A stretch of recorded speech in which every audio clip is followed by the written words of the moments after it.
This is a collection of lectures by Rudolf Steiner entitled Earthly Knowledge and Heavenly Wisdom. 9 lectures held in Dornach between February 2nd and February 18th, 1923. Lecture 1, given on February 2nd, 1923, entitled Self-Knowledge and Experiencing the Christ in Oneself. Animals participate in a certain way in an annual cycle. Butterflies and other insects are in their chrysalis stage in one season, hatch in another, and lay their eggs in still another. We can see a relationship between the changes in nature and the life cycle of insects. They adapt their lives to their natural environment. Similarly, in previous ages of Earth evolution, human communities participated more or less instinctively in the life of outer nature. However, as human evolution advanced, the instincts that enabled people to participate in their immediate natural environment largely disappeared. In our more advanced stage, we no longer find this kind of outer harmony between the natural surroundings and the individual human being. This is connected with our evolution, which constitutes our history and forms a unified whole extending over the long epochs of the Earth's planetary evolution. Let us look more closely at the lower animals, such as insects, because things are clearer and simpler there. These animals live out their lives in a relatively short period of time, for example, in a year. After that, the same processes are repeated in the following generations. In human evolution, there is a similar regular pattern for longer periods. For instance, we have found that in ancient times, people had a kind of instinctive clairvoyance, a picture consciousness. This then faded in the middle period of human evolution, with the transition from the ancient picture consciousness to the modern intellectual and conceptual consciousness. Our current historical period, which began with the first third of the 15th century, was a period of development of the consciousness soul. It was the age when humanity entered into intellectual thinking in the strict sense, and this led us for the first time to completely free self-awareness.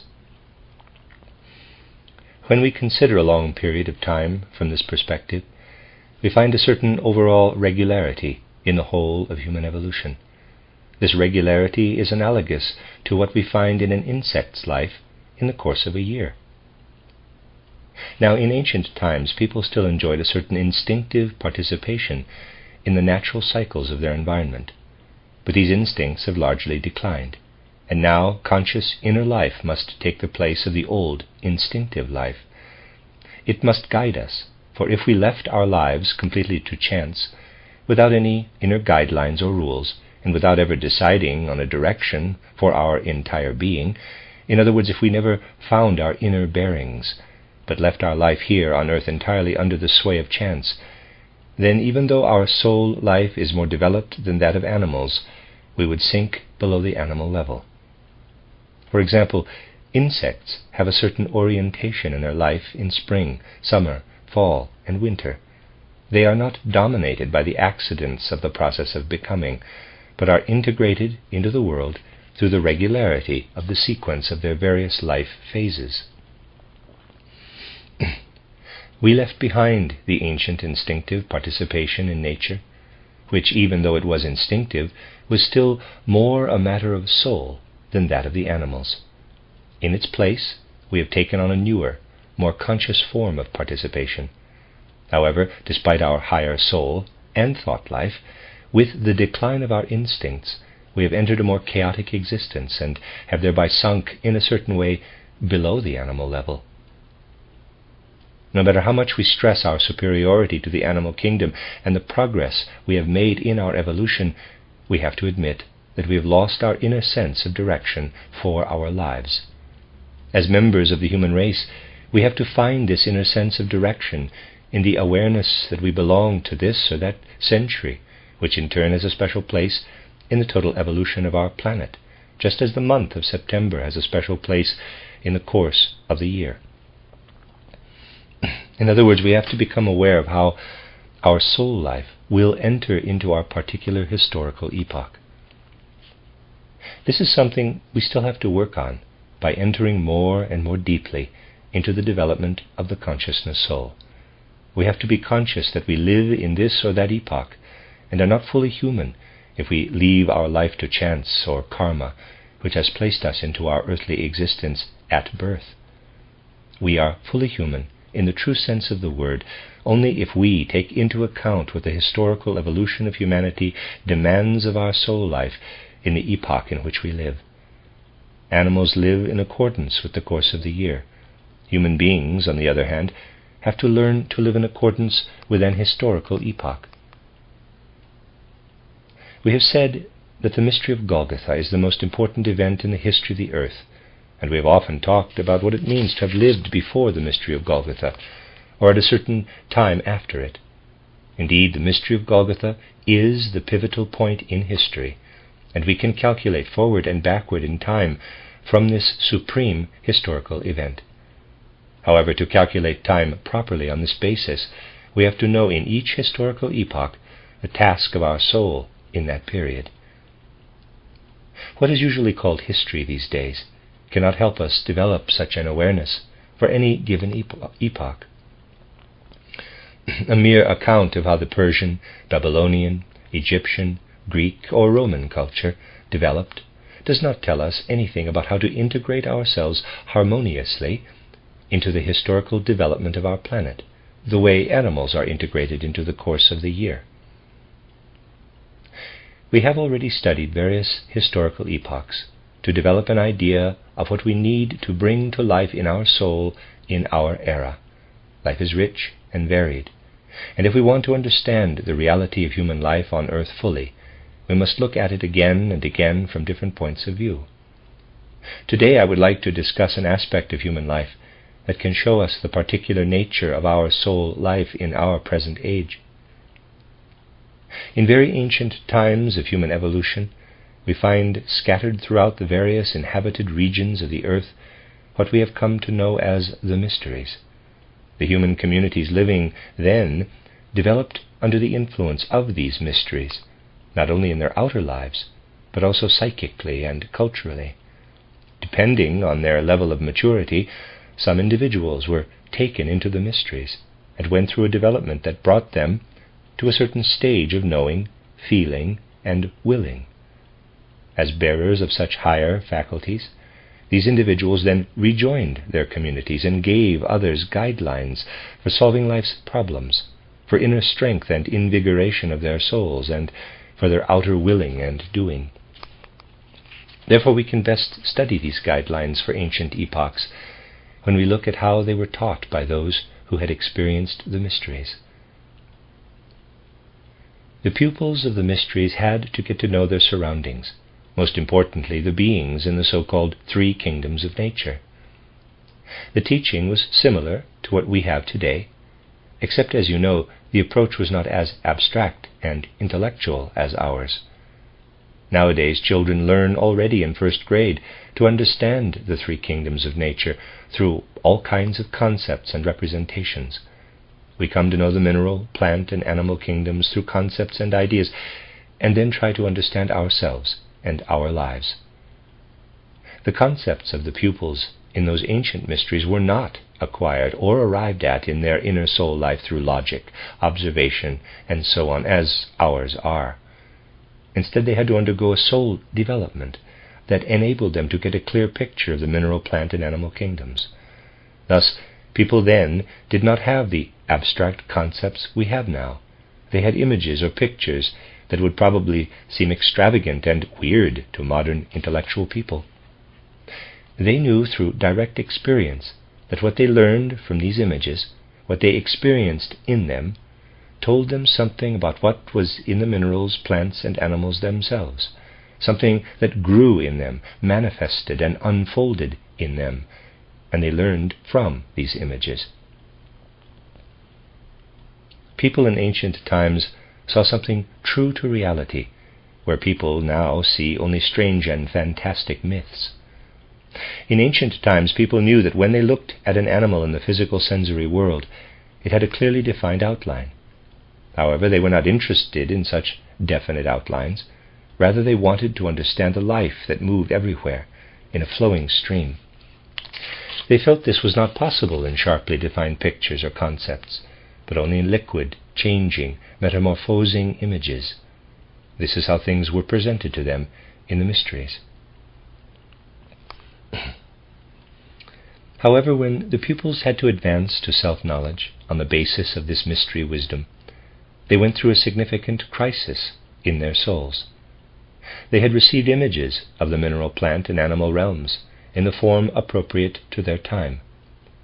With their dreamlike consciousness, they could also look into the interior of the kingdoms of nature.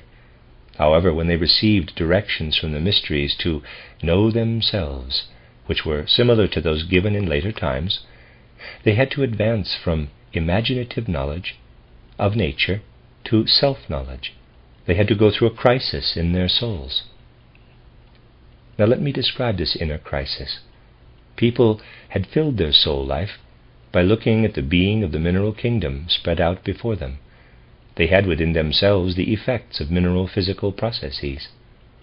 They also had within themselves images of the manifold interwoven life of plants and animals. They could integrate all three into one mineral, plant, animal world.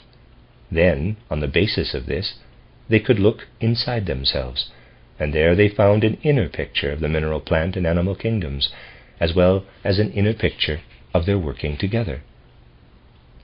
When these people then began carrying out the command, "Know thyself, know yourself," they were suddenly stopped short by the realization that although they had a manifold picture world of what lives on the earth apart from human beings, a picture world rich in forms and colors, inwardly sounding, even musical, yet this manifold, constantly changing world of many forms and shimmering, radiant, glittering colors and sounds of music was of no help to them in trying to know themselves. They tried to understand themselves in a similar pictorial way, but were unable to do so. True, they could arrive at images of the human being, but they knew from the way they experienced these pictures that they did not represent the true human being. People's experience of these images was different from what they experienced when they felt their own human dignity. They realized the images did not truly represent these feelings. This crisis of helplessness in achieving self-knowledge led to another experience. That is, people developed a certain fundamental conviction or philosophy of life we can find at the basis of all ancient civilizations. This conviction is the realization of truly enlightened people that here on earth, where minerals, plants, and animals fulfill their intended purpose and reveal their true being in the pictures people have of them, human beings do not reveal their true being. The philosophy of life, fundamental to all ancient civilizations, was that human beings do not belong to the earth in the same way as the creatures of the other kingdoms of nature. The real home of our true essence is not on earth, but elsewhere, in the supersensible world. This conviction was not unfounded. People arrived at it through a crisis in their soul lives, after they had learned everything about non-human life on earth that was appropriate for their times. In fact, this inner crisis could be resolved only because people in ancient times were still able to look at pre-earthly life and also at post-earthly life, at life after death. In a way, every person with functional instincts was aware of a pre-earthly life, which was present throughout earthly life as a pre-earthly memory. On the basis of this pre-earthly life, people then gained knowledge about life after death, in the way I described in the so-called French course. Based on their ancient faculties, people knew that only after death would they be able to see not only the essence of nature, but also their own essence. Footnote, the French course is on the web. It's called Philosophy, Cosmology, and Religion. End of footnote. In those ancient times, people had only the above-mentioned picture consciousness in the life between birth and death, but not yet an intellectual consciousness like ours. They developed this intellectual consciousness only after death, and then they retained it. This is the strange thing about the progress of human evolution. In ancient times, people developed intellectual consciousness only after they had died, at the time when we, nowadays, review our life in images, that is, during the first 3 days after death. During life on earth, those ancient people had a dreamlike picture consciousness, while we have our intellectual consciousness. They grew only gradually into the intellectual life after death, when they were liberated from their bodies. This intellectual life could then give them freedom. In ancient times, people became free and intellectual beings only after death. After the candidates of the mysteries were initiated into these truths, they could be taught, based on the knowledge about the human being available at that time, that in this earthly life their picture consciousness could teach them only about the non-human world. If they looked at themselves to try to gain self-knowledge, they would fail, because they could not perceive themselves in their full human dignity. They had to understand that they would be truly human only after they had passed through the gate of death. Then they would have pure thinking, which would help them become free beings. Interestingly enough, we have the type of consciousness people in ancient times had only after death. In a sense, this consciousness moved in the opposite direction to human life, namely from life after death to the one on earth. Our advances in evolution, particularly our achievements since the first third of the 15th century, have shifted from our life after death into our earthly life. In other words, the true human essence, which the pupils of the mysteries could only find in the supersensible life after death, has entered into our earthly life. A true supersensible stream has entered our life on earth, because it did not move with us from before death to after death, but in the opposite direction. We have been blessed with something supersensible, and consequently we have taken on the task to become worthy of this supersensible element in our sensory existence. In short, we must gain our inner freedom and acknowledge the supersensible consciously as part of the development of our consciousness soul. It is indeed true that even though in earlier times people were challenged to know themselves, the answer they found was that self-knowledge is impossible during life on earth, because the true human essence does not fully unfold in this life. They had to realize that they were not truly human beings until they entered the supersensible world after death. At the time of the mystery of Golgotha, and even in later centuries, people called the human being living on earth the natural man, following the ancient mystery wisdom. They believed the natural man was not truly and fully human, and did not bear the true human essence within himself. They differentiated between this natural human being and the pneumatic or spiritual human being, and believed that a person was a true human being only after death, after laying aside the physical body and becoming a pneumatic being. That is why initiation into the mysteries in ancient times was closely connected with the development of humility regarding human consciousness on earth. Initiation did not make people arrogant and proud, because it did not give them the feeling that they were fully human in the true sense of the word. Instead, pupils were made to feel that they were merely candidates for true humanity, and that they had to use their earthly life wisely in order to become fully human after death. According to this mystery wisdom, then, people living on earth were not considered a true expression of full humanity. Thanks to their intellectuality and freedom, the ancient Greeks and the civilizations under their influence eventually sensed that the true human essence was streaming from the life after death into human beings on earth. According to the point of view prevailing in ancient Greece, individual persons did not represent the full unfolding of the human essence, but they made visible, so to speak, the work of the stream from the supersensible. People then saw the streaming in of the supra-earthly into the earthly realm in a person's whole physiognomy, way of acting, and overall figure, and they revered it. All this changed in the more recent phase of human evolution. Now we have the noble task of becoming aware of our humanity. Our task on earth is to represent the true human essence as fully as possible. We, too, are faced with the challenge to know ourselves. Because of our intellectual consciousness, we can take hold of the inner force of pure thinking and the inner soul condition of freedom in the process of self-knowledge. We can behold the human being with our soul's eye, so to speak, EYE. However, being able to know ourselves to a certain extent should not make us arrogant. We have to be aware at every moment that we have to struggle for our true freedom. We have to be aware that in our passions and emotions, in our feelings and sentiments, we are dependent on the subhuman. People in ancient times could perceive this subhuman realm vividly in their picture consciousness. In fact, in those times people greatly appreciated the significance of the subhuman for their knowledge. They believed that the true human being was not to be found on earth, because as an intellectual being, this true human being would have had to be understood with intellectual cognition. Only the subhuman realm can be perceived with the non-intellectual pictorial consciousness.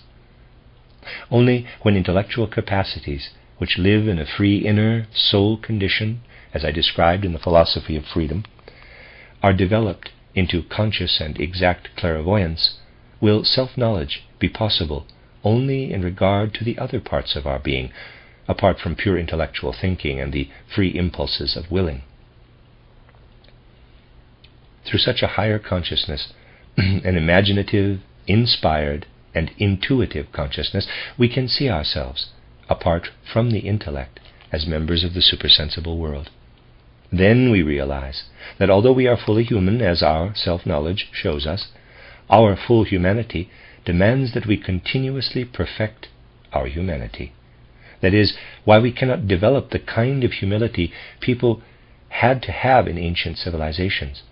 Their humility grew out of the realization that during life in the physical body, people were not fully human, were not fully unfolding their human dignity and value, but were only on the way to becoming true human beings. During life on earth, they could only prepare themselves for the consciousness and freedom they were to have immediately after death. Having gone through the intermediary stage of Greek civilization in earlier incarnations, we, modern people, must take care not to forget to be fully human in our physical body between birth and death.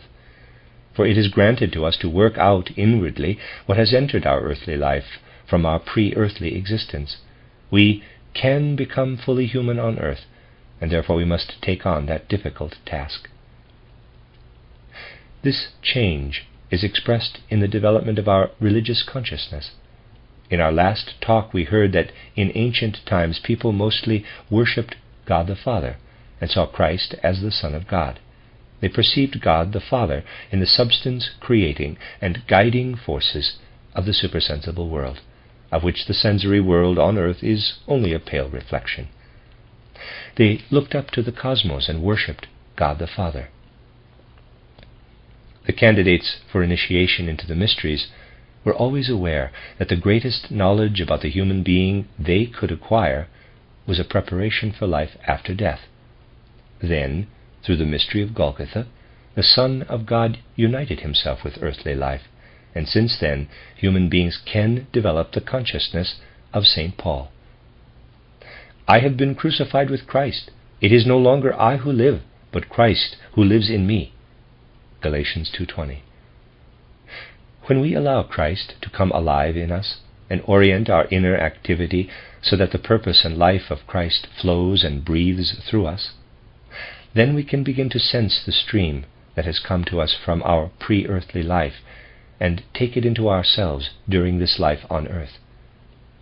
The first elementary sign of taking this stream into ourselves is to say to ourselves, at a certain point in life, we begin to feel something livening up and bursting forth within us, something that until then existed beneath the threshold of our consciousness. It is only now that we notice its existence. Now it rises up. It fills us with inner light that is also inner warmth.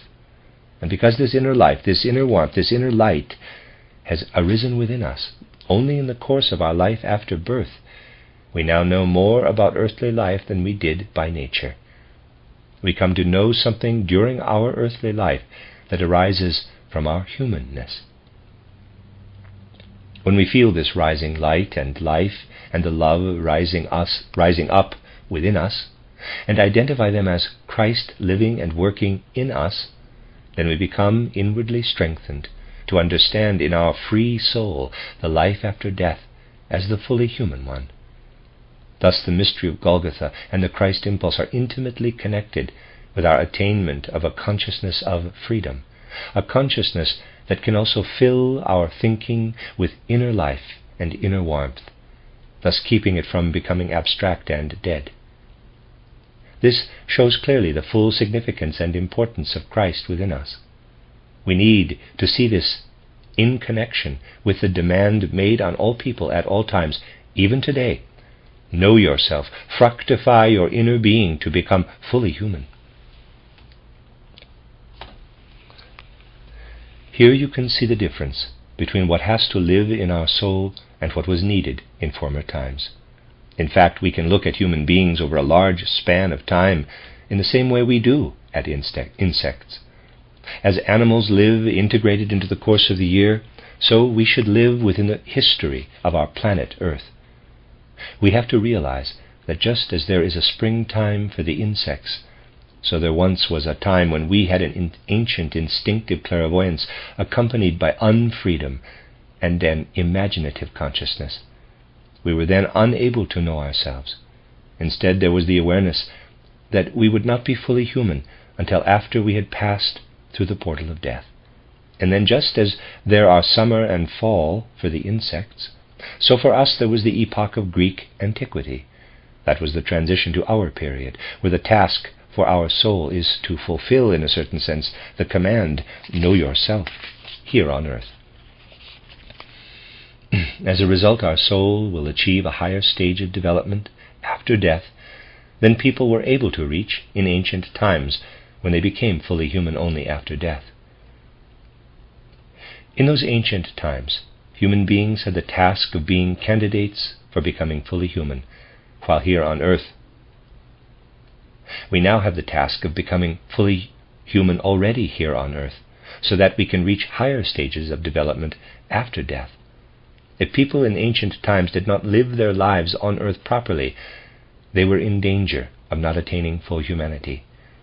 We, modern people, face a different problem. If we do not achieve full humanity here on earth, we, in fact, repudiate it and condemn ourselves to descending further into the subhuman realm after death. If people in ancient times did not become candidates for full humanity, they simply had left something undone. However, if we do not strive to become fully human on earth, we destroy something for all of humanity, because we then repudiate humanness. People in ancient times merely missed it. This is how we have to think at our higher stage of development if we want to live consciously in the world, similarly to how animals on a lower level live in their world instinctively. Otherwise we fall prey to chaos, something that cannot happen to animals because of their instincts. We have to learn from anthroposophy to be really human, so that we do not experience the disgrace of being less than the animals, although the gods have destined us for something higher. After all, animals cannot fail to participate in the harmony of the universe. However, if we do not want to think as I have indicated, and to bring the right consciousness to bear on the right times, then we turn the cosmic harmony into something dissonant, and so to speak fall into cosmic disgrace. We must learn to unite our feeling life with our intellectual life. We must become aware that it can be a disgrace not to strive for the kind of insight that makes us fully human, a disgrace in the eyes of the gods. End of Lecture 1. This is a reading of a collection of lectures by Rudolf Steiner entitled Earthly Knowledge and Heavenly Wisdom. Lecture 2, given on February 3rd, 1923, is entitled The Human Being in Waking and in Sleeping, Part 1. Today I would like to begin by telling you about an episode in 19th century philosophy to give you an idea of the great changes that have taken place in the soul life of Western humanity. As I have often emphasized, people nowadays are convinced that human beings have always thought, felt, and perceived the same way we do now. Any differences corresponded to the childlike level of development in earlier times. Of course, our thinking has now reached the level of maturity. To arrive at real insight into the human being, we must be able to understand how people thought in former times. Then we will not feel so proud of what fills our souls. When we realize how completely the ideas and thoughts of educated people have changed in the course of just a few decades, we will get an idea of the radical change that has taken place in human soul life over long periods of time. We spoke about this change yesterday. One of the best-known Hegelian scholars of the 19th century was Karl Rosenkranz. After stints in several other places, he was professor of philosophy at the Königsberg University for many years. Although he was a Hegelian, Rosenkranz's understanding of Hegel was colored first by his thorough study of Kant. He looked at Hegel through Kantian glasses, so to speak, and second, by his study of Protestant theology. Thus, in this man of the mid-19th century, Protestant theology, Kantianism, and Hegelianism merged. Hegelianism pretty much disappeared from the world view of educated circles in the last third of the 19th century in Central Europe. Therefore, we can hardly imagine how deeply rooted in Hegelianism educated people still were in the 1840s. That is why it will be difficult for us to imagine what a soul such as that of Karl Rosenkranz was like. In the 1840s, Rosenkranz was a person whose thinking conformed to what was then expected of a man who had left behind the old useless way of thinking and had fallen in with modern enlightenment. In short, a man who was not superstitious, according to the definition of that word in the 1840s. We can think of Rosenkranz then as having reached the highest level of education of his time. One day, in 1843, Rosenkranz was going for a walk and met a man named Bonn, with whom he had such an interesting conversation that he later wrote it down. Bonn was a native of Thuringia, and he was by no means as much a product of his time as Rosenkranz was. For his part, Bonn probably thought that Rosenkranz had been taken in by the latest ideas. He probably took Rosenkranz for a man who was in a way unprejudiced, yet could no longer understand the good old wisdom that Bonn himself still had. In 1843, as I said, these two men had a conversation. Bonn had been educated at the University of Erlangen, where he had studied mainly with the philosopher Schubert. Now, Schubert had a touch of pietism, but he was still full of the older wisdom that placed great emphasis on being able to penetrate the essence of the human being by means of special dreamlike states of consciousness. Schubert had great respect for this traditional wisdom. He believed that if one could not bring to life something of the good old wisdom in one's own inner life, then even the modern wisdom would not really teach one anything about the human being. The works of Schubert are very interesting in this regard. Schubert liked to immerse himself in the many revelations of dream life, as well as in abnormal soul conditions, or as we would say today, in the soul conditions of a genuine medium, one who is not a fraud, and in the kind of clairvoyance that has been preserved from ancient times as an atavism. In short, Schubert liked to study the abnormal and not fully awake states of soul. That is how he tried to gain insight into the human being. Well, Bonn was one of Schubert's students. After his studies, Bonn came here to Switzerland and took up a spiritual stream of which most present-day Swiss probably know nothing at all. I am referring to the philosophy of Gichtel, which Bonn then adopted. I do not know whether many Swiss people of our time realize that Gichtelianism was fairly widespread, not only in the rest of Europe. For instance, in the mid-19th century it had become established in Holland, but was also quite well known here in Switzerland. Let me spell that. The person's name is Gichtel. possibly Gichtel or Geichtel, I'm not sure. I'm going to say Gichtel. Gichtelianism was what had remained of the teaching of Jakob Böhme throughout the 18th century, and even in the 19th century. Jakob Böhme's teaching spread throughout many countries, including Switzerland, in the form in which Gichtel presented it, and this was how Bonn met it. Well, Rosenkranz had read a great deal, and even though his Kantianism, Hegelianism, and Protestant theology did not allow him to find his way in inward activity into something like Jakob Böhme's teaching, or even into Gichtel's watered-down version of it, he did at least understand its terminology. He was interested to hear such a strange person as the Gichtelian Bonn speak. As I said, Rosenkranz wrote down the conversation that took place in 1843.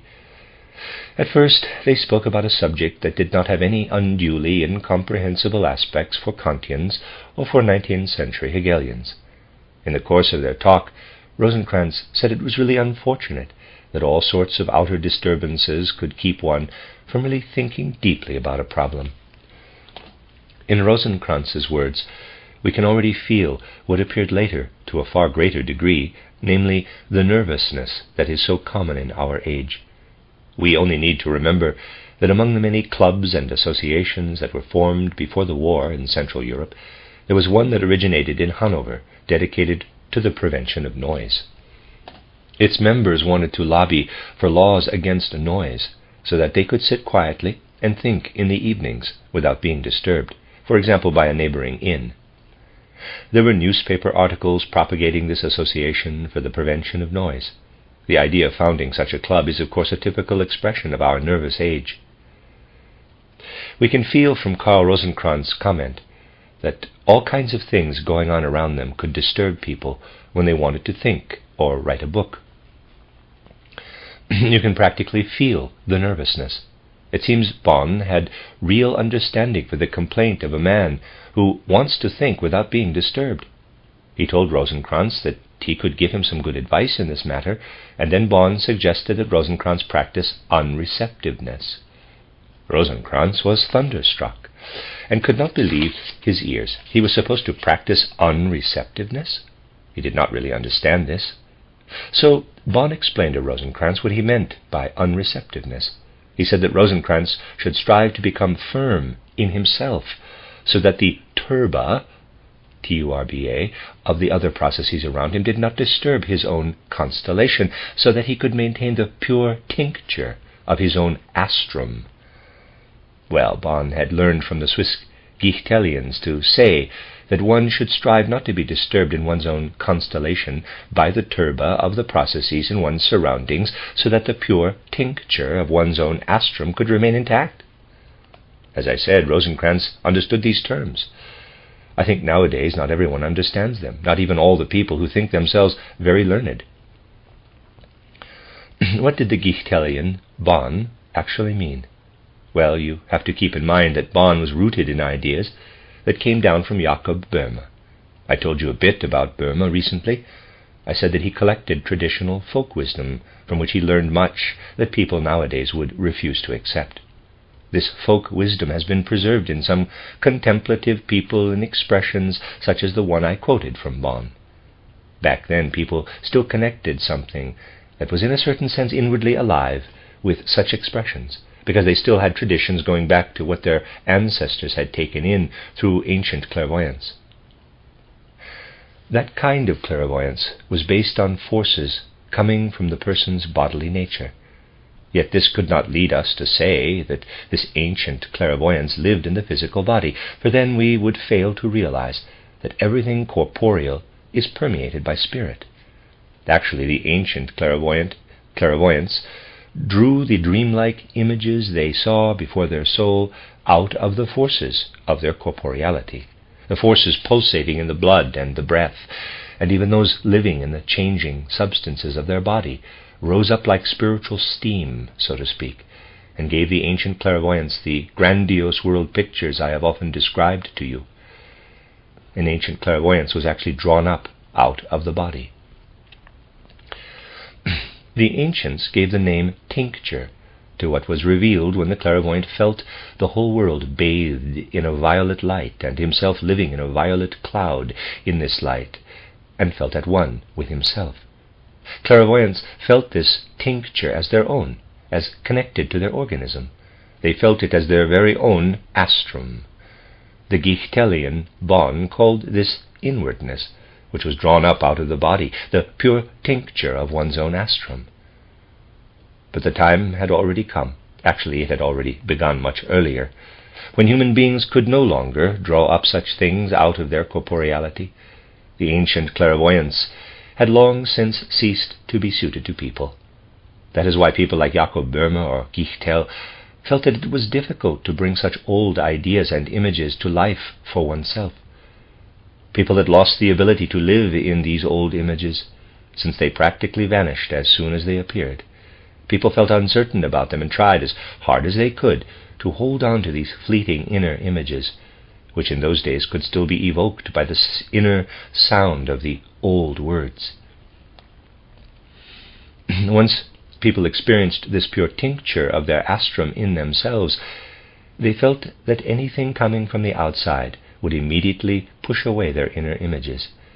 The disturbing influence that lived spiritually in things and events around them was called turba. The state of soul people achieved by immersing themselves deeply into the inner sound of the old words was not to be disturbed by this turba. After all, people wanted to hold fast to their human essence by preserving this traditional inner life. That is why they strove not to take in anything from the outside and to live only in themselves. They became unreceptive in order not to have to let in anything from the outside. This unreceptiveness, this living in oneself, as I have just explained it, is what Bonn recommended to Rosenkranz. You see, here we can get a glimpse of the soul life of a very ancient time, a soul life that existed still in the Gichtelian circles in the middle of the 19th century, though it was already in decline and fading away. But this soul life had once been an inner participation in the divine spiritual world through dreamlike clairvoyant pictures that made people feel more as heavenly beings than earthly ones. This ancient state of soul was possible only because people had not yet developed the clear idea we now have. Actually, people do not yet have much of a sense for this pure thinking of modern times, which was first developed in the natural sciences and discussed for the first time in the philosophy of freedom. Let us look at an area of the natural sciences where we can see particularly clearly what I will be talking about, namely astronomy. Under the influence of Copernicus, astronomy has simply become cosmic mechanics, a kind of description of the world machinery. Prior to this, people still believed that spiritual beings were embodied in the stars. Medieval scholasticism spoke of the spiritual being of the stars, of the intelligences inhabiting the stars and being embodied in them, and so on. The idea that everything out there is merely matter, empty of thought, and that human beings alone have thoughts about it, all has come only rather recently. About it all has come only recently. Let me read that sentence again. The idea that everything out there is merely matter, empty of thought, and that human beings alone have thoughts about it all, has come only rather recently. In earlier times, people used to form pictures that were connected with what they believed about stars and constellations. They saw them as imbued with inner life. Back then, people related to the world not through pure thinking. They were connected with it through something of a living soul nature. People then gradually developed pure thinking. Of course, in ancient times, people also had thoughts, but they received them together with their clairvoyance. They received their clairvoyant pictures from the world around them, and then they derived their thoughts from their clairvoyance. They did not yet derive pure thoughts directly from external objects. The characteristic feature of modern times is that human beings are learning to comprehend the world through their pure thinking, which is developed further in the process.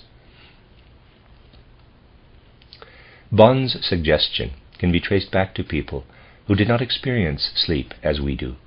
We merely think, and we experience sleep as a state of unconsciousness, interrupted by dreams of which we do not think very highly, and rightly so, for due to the modern constitution of our soul, dreams do not mean much.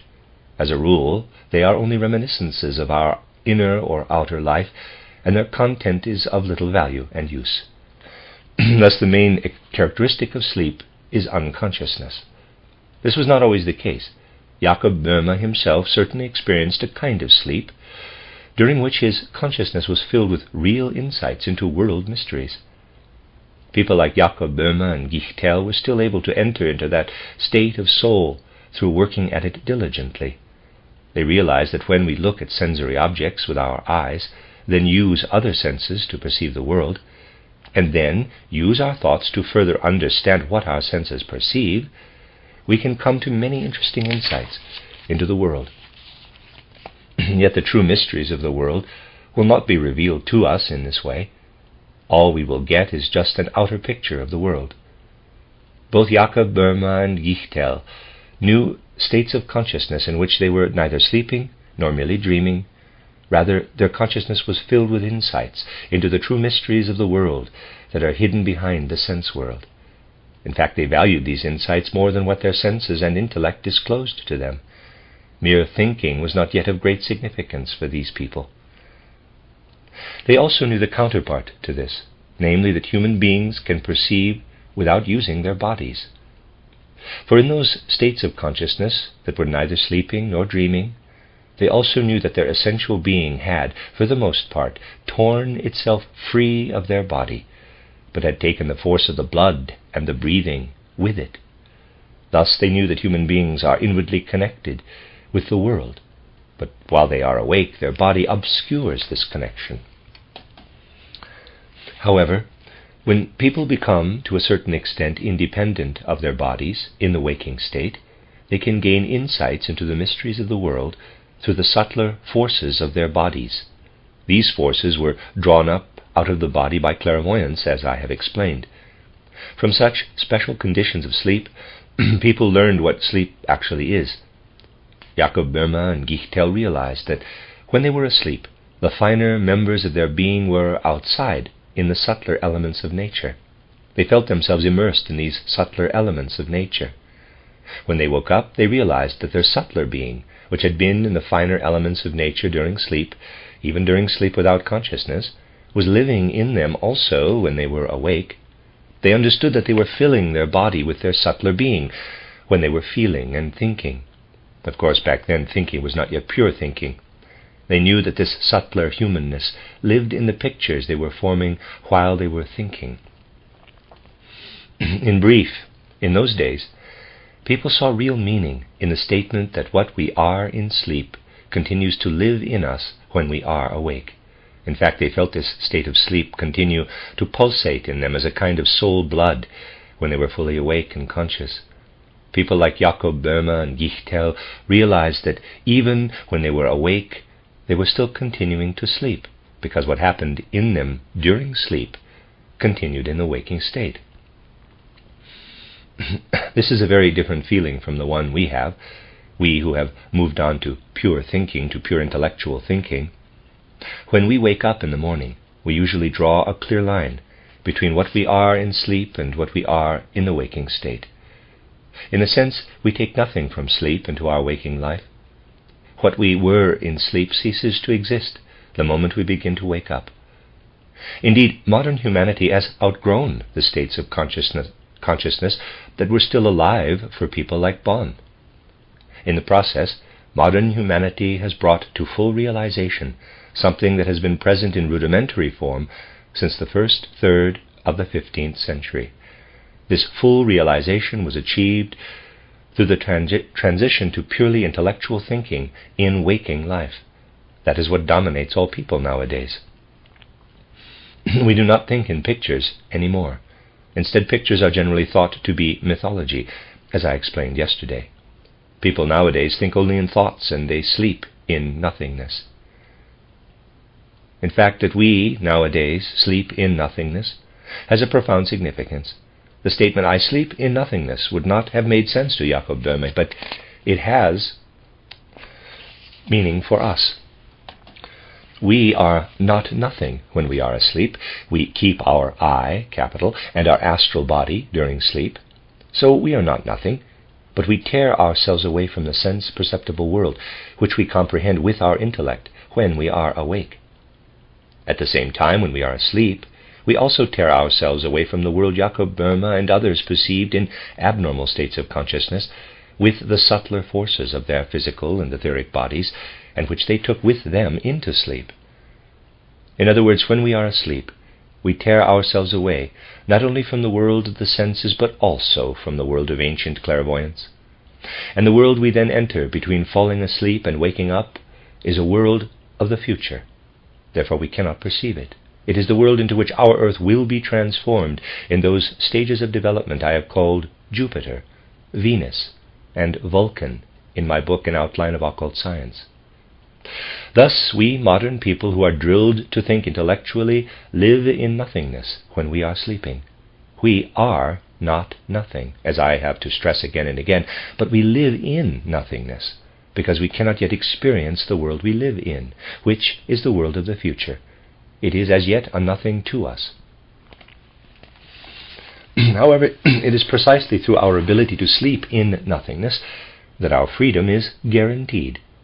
For from the moment of falling asleep until we wake up, we are becoming accustomed to being free of the world and living in nothingness. Thus it is when we are asleep that we become independent. It is very important to realize that the way we sleep guarantees us our freedom. The ancient clairvoyants, who still perceive the old world but not the future one, could not become completely free human beings, because the process of perception made them dependent. However, resting in nothingness while being asleep makes people of our times really free. Thus we have seen two contrasting, complementary pictures of modern humanity. First, when we are awake, we live in thoughts that are purely thoughts and nothing else. These thoughts no longer contain pictures in the old sense, which in any case people now regard as myths. Second, when we are asleep, we live in nothingness, and in that way we free ourselves from the world and become conscious of our freedom. The images in our thoughts can no longer compel us, because they are mere pictures. Just as mirror images cannot compel us to do anything and cannot cause any events, so the pictures of things we have in our thoughts cannot force us to act. Therefore, when we take hold of moral impulses with our pure thinking, we act upon them as free beings. No emotion, passion, or inner bodily process can compel us to act upon the moral impulses we can understand with our pure thoughts. At the same time, we are able to act on these mental images, these pure thoughts, because during sleep we are free from all natural laws in our body. During sleep we become truly free souls that can act on the unreality of our thoughts. In contrast, people in ancient times remained dependent on the world even in sleep, and therefore they were not able to act on quote-unquote unreal impulses. Let us look more closely at these two aspects of modern humanity. We can have pure thoughts that are purely intellectual, and we live in our sleep in nothingness. There we are real. But the world around us reveals nothing to us. Now comes the crux of the matter. You see, it is inherent in our nature that, as a result of everything we have gone through, we have become inwardly weak-willed. Of course, people nowadays do not want to admit this, but it is nevertheless true that we have become inwardly weak in our willpower. This can be understood from a historical perspective. We need only look at the great spiritual movements that spread in earlier times to see the kind of will impulses the founders of religions, for example, worked with. This kind of inner will impulse has been lost to modern humanity. That is why people nowadays allow the outer world to teach them what to think. They study nature and develop their purely intellectual thoughts based on the natural processes and beings they perceive, as though their inner being were really only a mirror reflecting the world. Indeed, people have become so weak that they are terribly afraid when someone produces thoughts out of himself, rather than merely reading them in nature. Thus pure thinking initially developed in modern humanity in a completely passive way. This is not meant as criticism, for if humanity had right away made the transition to actively producing pure thinking, all kinds of impure fantasies from the past would have entered into pure thinking. Humanity has certainly learned a valuable lesson by allowing itself to be seduced by grandiose Philistines, such as Bacon of Verulam, into developing concepts and ideas based on the outer world, into letting the outer world dictate everything to them. Gradually, people have become accustomed to not living in concepts, ideas, and thinking, and to letting the outer world hand them their thinking, so to speak. For some people, this process is direct. They study nature or historical documents, for example, and that is where they get their thoughts about nature or history. These thoughts then live in them. But most people get their concepts in school. Their concepts are drilled into them. Nowadays, people are flooded from earliest childhood with concepts that have been developed passively on the basis of the outer world. In this respect, modern people are actually like a sack that is open on the side. They take things in from nature and mirror them inside. These mirror images, then, are their ideas. Actually, their soul is merely filled up with concepts of nature. If people nowadays were to trace their concepts to their source, they would soon find that what I told you is true. Ever since the 15th century, people have been taught this passivity of thinking, and now they consider it almost a sin to be inwardly active and create one's own thoughts. Of course, we cannot create thoughts about nature by ourselves. We would only pollute nature with all sorts of fantastic ideas if we tried to do that. Yet we have the source of thinking within us. We can think thoughts of our own. In fact, we can imbue the thoughts we already have with inner reality. This can happen when we have enough will to push our night being into our waking life. To think not merely passively, but rather to insert our being, which has become independent during sleep, into our thoughts. This is possible only with pure thoughts. My main reason for writing titled The Philosophy of Freedom was to explain that we can insert our I being into our modern thinking. At the time I could not express it in the same words as I do now, but it really is true that when we are asleep, we free our I being, and then we can insert it into our pure thinking. We become aware of our I being in pure thinking when we live actively in our thoughts. Now, let us assume anthroposophy were presented in the same way as the modern sciences. People then would take in anthroposophy in their usual manner, namely through passive thinking. Of course, all that is needed to understand anthroposophy is sound common sense. One does not have to accept it on faith. Anybody with sound common sense can understand it.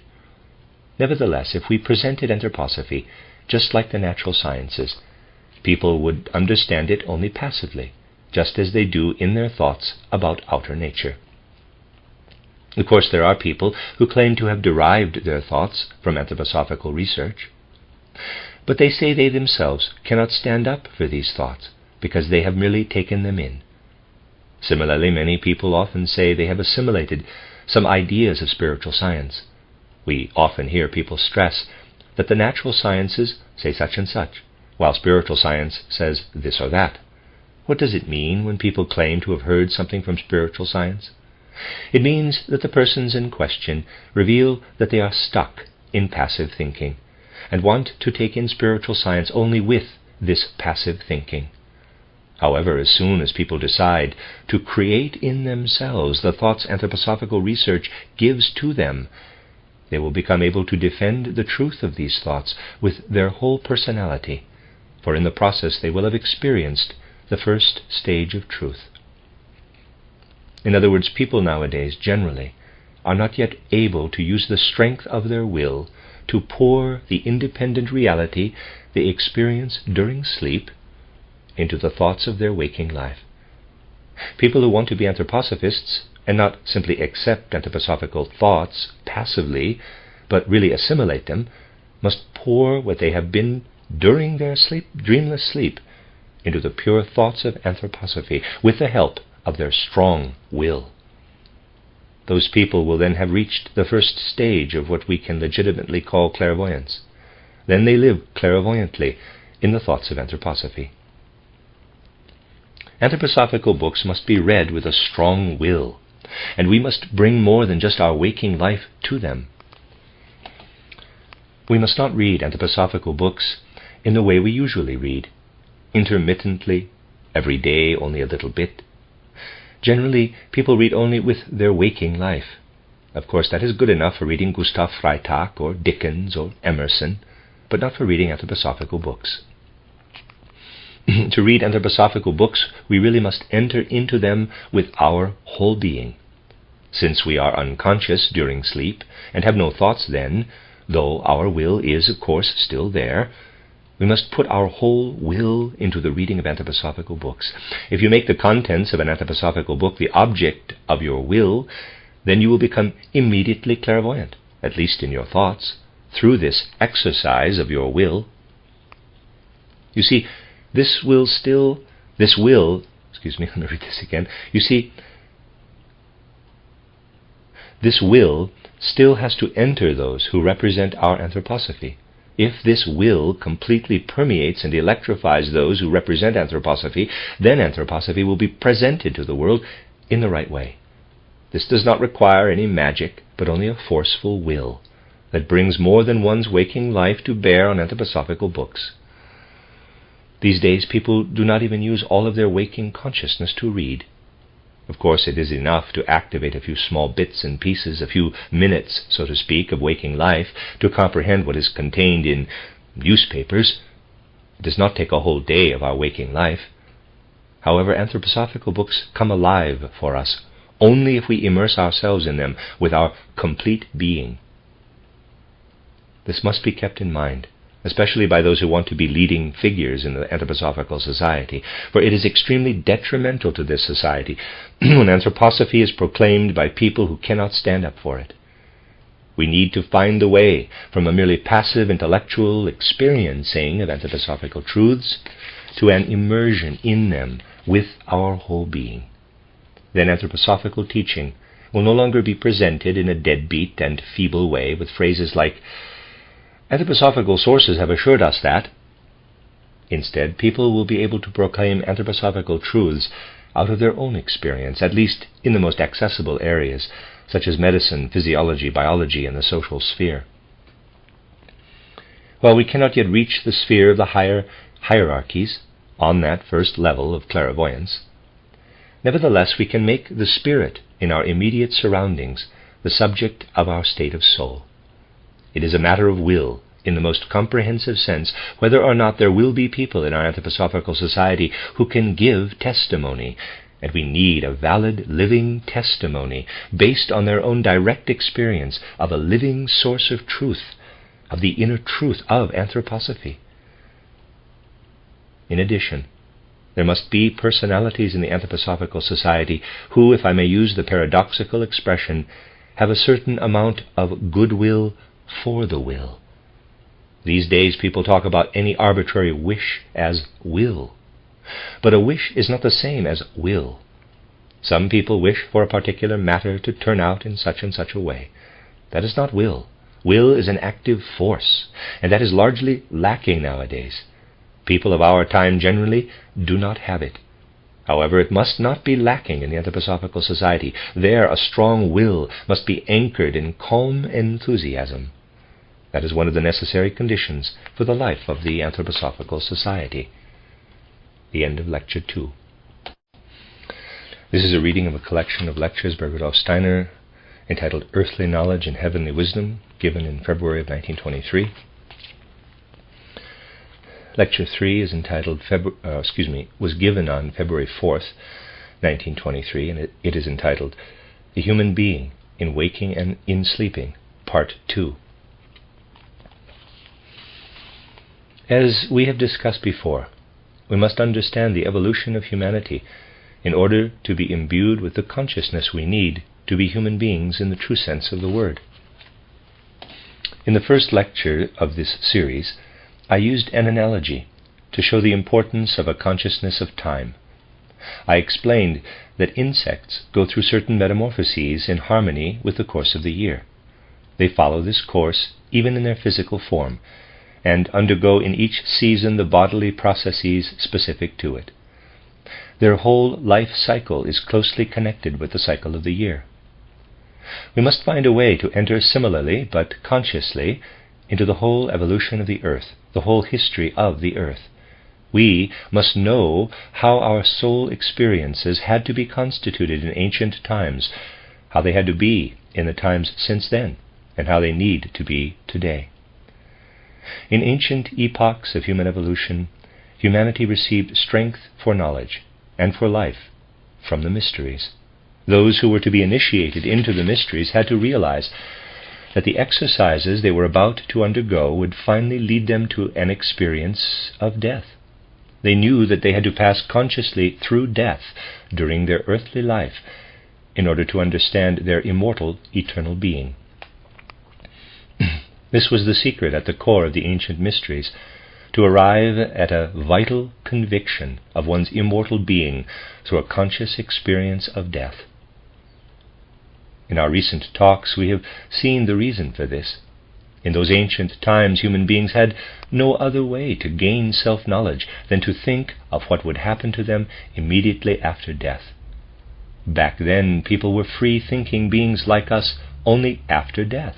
Only after death did people in ancient times consider themselves independent beings, autonomous individualities. The ancient sages told their students to look beyond death if they wanted to know what a true human being is. They had to experience a reflection of death in the mysteries to become convinced of their eternal life and immortal being. Essentially, then, to seek the mysteries was to seek death in order to find life. Things have changed. People are different nowadays. What people in ancient times experienced after death, namely becoming thinking and free beings in their own right, we now have to achieve in the time between birth and death. But how can we do this? As we gain more and more self-knowledge, we first of all must get to know our thoughts. However, our thoughts, particularly those developed since the first third of the 15th century, since the time of Nicholas of Cusa, are actually dead thoughts. They are corpses. What lived in them was alive in our pre-earthly existence. Before we descended to earth as soul spiritual beings, we lived a spiritual life. With the beginning of our earthly life, this spiritual life died, and we now experience this dead spiritual life in us as our thinking. The first thing we must realize is that while we can arrive at true self-knowledge in our age, that is, we can know ourselves as soul spiritual beings, the object of our self-knowledge is dead. It is a spiritual corpse. Something coming from the will, which is actually in nothingness during our sleep, and yet anchored in the astral body and the I, must flow into this dead element. The I must stream into the dead thoughts and bring them to life. That is why in ancient times the candidate's inner life was carefully calmed down during initiation. In a sense, the ancient initiation was actually a kind of soothing of the candidate's inner forces and capacities. Basically, the candidates underwent a training that led to a soothing of their inner excitement, as it were, to an appeasing of the inner emotionalism of everyday life.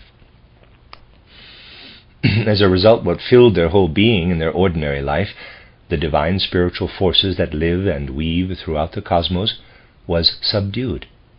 The candidates could then sink into a kind of sleep. In this state of semi-consciousness, dimmed almost to the level of sleep, they could then evoke what is otherwise experienced only after death: peaceful thinking and awareness of their own individuality. In a sense, the ancient initiation was a system for soothing and calming down.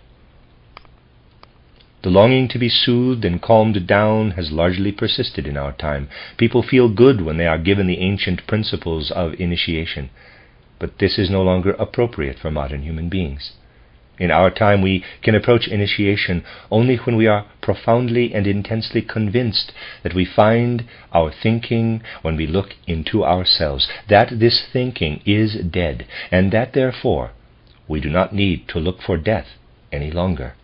We bear death within us in our soul spiritual being. While the candidates of the mysteries in ancient times had to be brought to the stage where they experienced death, modern candidates increasingly have to realize that they have death in their soul-spiritual life, that they bear death within them, and therefore do not need to look for it. On the contrary, they have to bring their dead thoughts to life through inner creative will. This bringing to life of our dead thoughts is the aim of everything I have presented in my book, titled Knowledge of the Higher Worlds. This book is intended to help us let our will burst forth into our soul life so that we can wake up. Ancient initiation had to be a kind of lulling to sleep, but modern initiation must be a kind of awakening.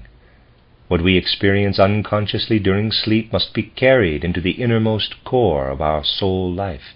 We must inwardly wake ourselves up, as it were, through our own activity. To be able to do this, we must understand the concept of sleep in all its ramifications. We must be aware of the current anthroposophical understanding of sleep. For example, let us compare two people, one who knows nothing about what anthroposophy teaches, and one who has taken in anthroposophy not only by passively listening or reading, but with real inner interest. The one who does not know anthroposophy is like a sleeper compared to the other who has been awakened by it, similar to how we wake up in the morning when we re-enter our physical body after the unconsciousness of sleep. We will have the right attitude to anthroposophy and the right orientation to the Anthroposophical Society only when we see it as giving us something that is like our waking up in the morning. In other words, we can compare learning about anthroposophy with the transition from the unconsciousness of sleep to a new perception of the outer world. Descending into our physical body when we wake up, in a sense, gives us a world, not just knowledge, but a world. In the same way, becoming deeply absorbed with anthroposophy also gives us a world. It gives us knowledge that is at the same time also a world, and we can awaken to this world. As long as we see anthroposophy as just another worldview, we do not have the right attitude to it. We develop the right attitude only when we feel ourselves awakening in the process of becoming anthroposophists. We are actually waking up when we realize that the concepts and ideas the world has given us are dead, mere corpses of thoughts and ideas, but that anthroposophy will awaken them for us. If you understand this correctly, you will be able to rise above the things that are usually set against anthroposophy. People often say that those who are not anthroposophists can really learn something in the world these days because they obtain evidence to help them prove their conclusions about things. Anthroposophy, on the other hand, is said to make claims that remain unproved. However, most people do not know how things really stand with their so-called proofs, for if they did, they would have to realize that all the natural laws and all the thoughts we have developed based on the world are in effect dead. People would find this out if they experienced their thoughts properly. What is being proven to us is actually dead, and therefore cannot be understood. Only when we understand this can we realize that we do not understand precisely what was being proved to us. Similarly, we do not understand a corpse because it is nothing but the remains of a living person. We can understand the corpse only when we know what it was like while still imbued with life. Thus we have to realize that what is considered proven truth can in fact not be understood at all if we consider it more deeply. Indeed, what our civilization offers will be illumined for our understanding only when it catches fire from the spark of anthroposophy. If a scientist told us that he can prove his science, but that we have no proofs for our knowledge, then the right answer would be that while he certainly can prove everything in his way, we will not understand what he has proven until we bring the light of anthroposophy to bear upon it. That is what an anthroposophist would reply to a non-anthroposophist, out of a heart brimming with living spiritual life. Anthroposophists would have to say that the scientist is lulling himself to sleep with his knowledge about nature. In fact, the scientist will have to admit that there are limits to his knowledge, and that he cannot even approach the spiritual realm with his science. We anthroposophists can tell scientists that while they justify their sleep with a theory, We want to refute this justification of their sleep by waking them up. I mentioned this also in the first chapter of my book titled Riddles of the Soul, as well as in many lectures. I explained that those people who remain stuck at the level of present-day civilization actually admit that there are many insurmountable limits to knowledge. This puts their minds at ease, but it also means that they do not want to wake up at all, but they want to stay asleep. To reach the spiritual world in the way appropriate for our time, we must struggle inwardly with the tasks of our soul at the very point where other people come up against the limits of knowledge. As we begin our struggle with the ideas that demarcate those limits, gradually and step by step a view into the spiritual world will open up. To achieve this, we must take what anthroposophy offers in the way it is intended. When you read the first chapter of titled Riddles of the Soul, regardless of how imperfectly it may be written, you will see my intention in writing it. I wanted to help people realize that if they remain stuck at the level of our present civilization, the world will be boarded up for them, so to speak. With the natural sciences, we can progress only so far. Then we come to where the world is as though boarded up. That chapter was my attempt to clear away the boards. If you have the feeling that you are pulling away the boards that have enclosed the world for centuries now, when you can regard the words in my book as tools for this pulling away, then you really approach the soul spiritual. Most people have only an unconscious feeling that chapters such as this are written with pen and ink. Indeed, they are not written with a pen, but with soul tools intended to tear away those boards. That is, to clear away the limits of natural science through inner soul work. When you read such a chapter, you must work too, and be active in your soul. Sometimes people get strange ideas from reading anthroposophical books. I can understand these ideas and usually do not refute them because they are of a certain value for the individual having them. For example, concerning my book titled An Outline of Occult Science, some people have had the idea to illustrate it so that it could be presented in pictures, and they thought they would be doing the book a favor with this. In fact, people have even shown me samples of such pictures. I have nothing against that. If the sample pictures are good, we can admire them, and it is certainly nice to paint such pictures. But what is the longing that gave rise to this idea? It is the longing to take away the most important thing that can be developed through reading, titled An Outline of Occult Science, and instead to present people with pictures that once again board up the world for them. What matters most in reading this book is not to rebel against what civilization has brought us, in spite of the decline of our language and the awful state of writing and publishing nowadays, but to accept it in such a way that in reading we overcome all this and go beyond it to creating on our own the pictures that are presented in the awful printer's ink in the book. The more unique and individual pictures each reader is able to create in his or her mind, the better. However, if somebody else draws these pictures for the readers, he boards up the world for them, so to speak. Of course, I do not want to deliver a lecture against painting what is presented in imaginations in my title, An Outline of Occult Science. But I do want to point out that everybody needs to have the experience of taking it in actively. These things have to be understood in the right way in our time. People must realize that anthroposophy is not something they can take up the same way as other things. Rather, anthroposophy requires a change in our way of thinking and feeling, in our being. Consequently, when you hear an anthroposophical lecture on astronomy, you cannot simply compare it with ordinary astronomy, using one to substantiate or refute the other. That would not make any sense. Instead, you have to realize that you can understand the anthroposophical view of astronomy only when your thinking and feeling have changed. For example, when you see the anthroposophical view on any issue repudiated, and then use the same methods as the refutation to present our counter-argument, we accomplish nothing, absolutely nothing. Both sides merely argue back and forth within the same framework. That is not what it's all about. What matters is rather that anthroposophy is carried by a new life.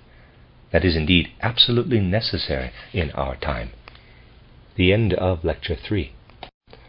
This is a reading of a collection of lectures entitled Earthly Knowledge and Heavenly Wisdom.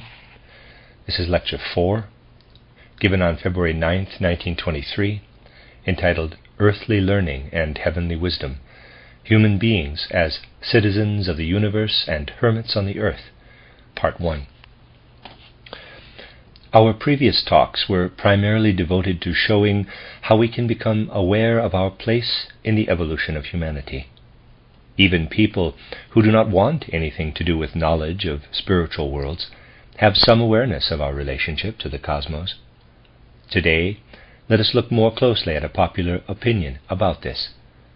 Even people who base all their views of the universe on outer sensory phenomena and their interpretation by the intellect will admit that human consciousness has changed over the course of the past centuries. In particular, people point to the tremendous change caused by the emergence of the Copernican worldview. The worldview prevailing during the centuries preceding the Copernican worldview, for example in the era of scholasticism, which I have talked about recently, saw spiritual forces and beings present within the world of the stars. The scholastics spoke of the inhabitants of the stars, who belong to hierarchies above ours in the evolution of beings. People at that time looked out into the universe, to the planets of our planetary system and to the other stars, and were aware that more than etheric material light was streaming down. They knew that when they looked up to the stars, the spiritual beings embodied there were looking down into their souls. Then all this changed, and when people nowadays look up at the planets and the other stars, they see above all material bodies that are permeated by ether and are floating freely in space and sending out light. It would not occur to modern people that spiritual beings of the higher hierarchies are looking at them from the stars. For modern people, the universe is devoid of soul and spirit. In ancient times, people believed that spiritual life on earth was closely connected with that of the whole universe. To them, the creative forces in the spiritual beings of the stars were connected with the soul, spiritual, and physical development of human beings on the earth. For example, in the rays of light coming to the earth from Saturn, they saw the forces stream down that influence human beings and give them the capacity to remember. They knew Jupiter was connected with spiritual beings of higher hierarchies who worked upon human beings, enabling them to develop their power of imagination. Concerning Mars, people believe that the forces of the spiritual beings of that planet endowed them with the power of reason. This is how people in earlier epochs of our evolution looked at the starry sky. To them, the starry sky was the origin of what they perceived in themselves in body, soul, and spirit. They felt connected with beings of higher hierarchies who were outwardly visible in the stars. This view of the world disappeared with the emergence of the Copernican worldview. Understandably, people had earlier considered the earth a gift of the whole cosmos, because they saw that it was under the influence of an infinite number of spiritual life forces from the cosmos. For them, the earth was the focal point of the workings of countless beings. People in those times felt themselves to be citizens of the earth and at the same time citizens of the universe. They looked up to their gods and worshipped them, and they believed that it had been the gods' intention to determine the course of human evolution on earth. They could understand the earth in its history, and as the dwelling place of human beings on the basis of what they knew about the cosmos, the universe. In other words, their explanation of the earth was based on the heavens, and they believed that the gods had intended and planned the processes around them, with which they knew themselves to be closely connected. As a result of the Copernican worldview, people in modern times have a very different picture of the world. They feel that the earth is an insignificant celestial body orbiting the sun. Consequently, they cannot help calling the earth a speck of dust in the universe. Based on physical size, their only criterion, people now consider all the other heavenly bodies more important than the earth. In physical size, our earth is no match for most other heavenly bodies. Thus people see the earth as only a speck of dust in the universe, and they feel themselves to be insignificant in the cosmos. 2. After all, spiritual forces no longer connect them to the universe. They find it impossible to believe that what happens on this unimportant speck of dust could in any way be connected with plans of divine beings in the cosmos. In fact, we could say that everything people used to see on earth, by virtue of knowing that the heavens were inhabited by spiritual beings and forces, has been lost in modern times. The universe became devoid of soul and spirit. The earth shriveled up into an insignificant bit of dust in a world without soul and spirit. We must look at this change in the picture of the world, not only from the theoretical point of view, but from that of human consciousness itself. People had a different understanding of themselves when they still saw themselves as living on an earth on which countless spiritual beings worked, manifesting and realizing their plans in human beings. Obviously, believing the universe devoid of spirit, filled only with globe-shaped, moving celestial bodies, and studying their movement and emission of light, will have a different effect. Imagine what it must feel like to live on one of the smallest of the heavenly bodies in the universe, devoid of soul and spirit. Yet this view of the world was necessary in the course of evolution. What people in ancient times knew about the heavens and their inhabitants, the divine spiritual beings, was inspiration. It was the imagination of an ancient, dreamlike clairvoyance. This clairvoyance had descended into human beings out of the universe. We have to get a clear picture of these things. In ancient times, people saw divine spiritual forces at work in Saturn, Jupiter, and Mars, because the revelations from these heavenly bodies entered into human beings and were reflected within them. Based on the cosmic influences within themselves, people knew what streams down upon the earth from the cosmos. They understood the earth on the basis of what the heavens had given them. People in those days looked up to their gods, and that is how they knew who they were on the earth. The modern picture of the world tells us none of this. According to the modern worldview, the earth has shriveled up into a speck of dust in the universe, and human beings are small, insignificant creatures upon it. The gods of the stars no longer tell us anything about plants, animals, and the other kingdoms of the earth. Now we have to focus our senses on all that exists in the mineral, plant, animal, and human kingdoms, on what lives in winds and waves, clouds, lightning, and thunder. We can no longer receive any revelations about things on earth except those our senses give us. And we can arrive at conclusions about what exists in the universe only on the basis of what the sensory phenomena on earth have revealed to us in a sensory intellectual revelation. This is the profound change human beings have undergone in the fifth post-Atlantean epoch, the age of the development of the consciousness soul. The forces people at one time received from the universe, that lit up again in their souls, had to be squeezed out of them. Only then could they come to the realization that they live on a speck of dust in the universe, and that this universe does not give them any indications of a soul spiritual element living within them. They had to understand that if they wanted to experience spirit and soul in themselves, they had to squeeze it out of their own being.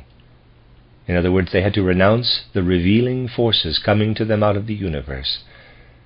Instead, they had to fill their souls out of their own efforts and activity. They could only hope that there was something living in what poured out of their souls, something that would throw light on the universe from the other direction, so to speak, namely based on the human being. In former times it was possible for people to learn about themselves through the revelations the universe gave them. They could see themselves as children of the heavens, because the heavens were telling them that this is what they were. In modern times, people have become more or less earth hermits. They live a lonely life, on a speck of dust in the universe. They have to muster all their strength to develop in their solitude within themselves what can unfold in them. They have to wait and see whether what is revealed within them will indeed give them knowledge about the universe. For centuries, these inner revelations told people nothing about the universe. They described the mineral kingdom according to its dimensions in space and time. Then they analyzed the way it functions in geology. They described the outer sense-perceptible processes and how they take place, for example, how the plants spring up from the mineral soil of the earth. They also studied the sense-perceptible processes that take place inside animals and the human physical body. People investigated everything on earth to see what their senses could tell them about life on earth. But above all, their senses told them nothing about their own soul and their own spirit. Out of the frame of mind accompanying the realization that human beings are hermits on the earth, living on a speck of dust in the universe, had to come the impulse to develop true humanness in free inner development. In fact, human beings had to confront the big question: is there really nothing in the environment our senses can see, hear, and feel, and our intellect can understand, that goes beyond what our senses tell us? Human beings have developed science.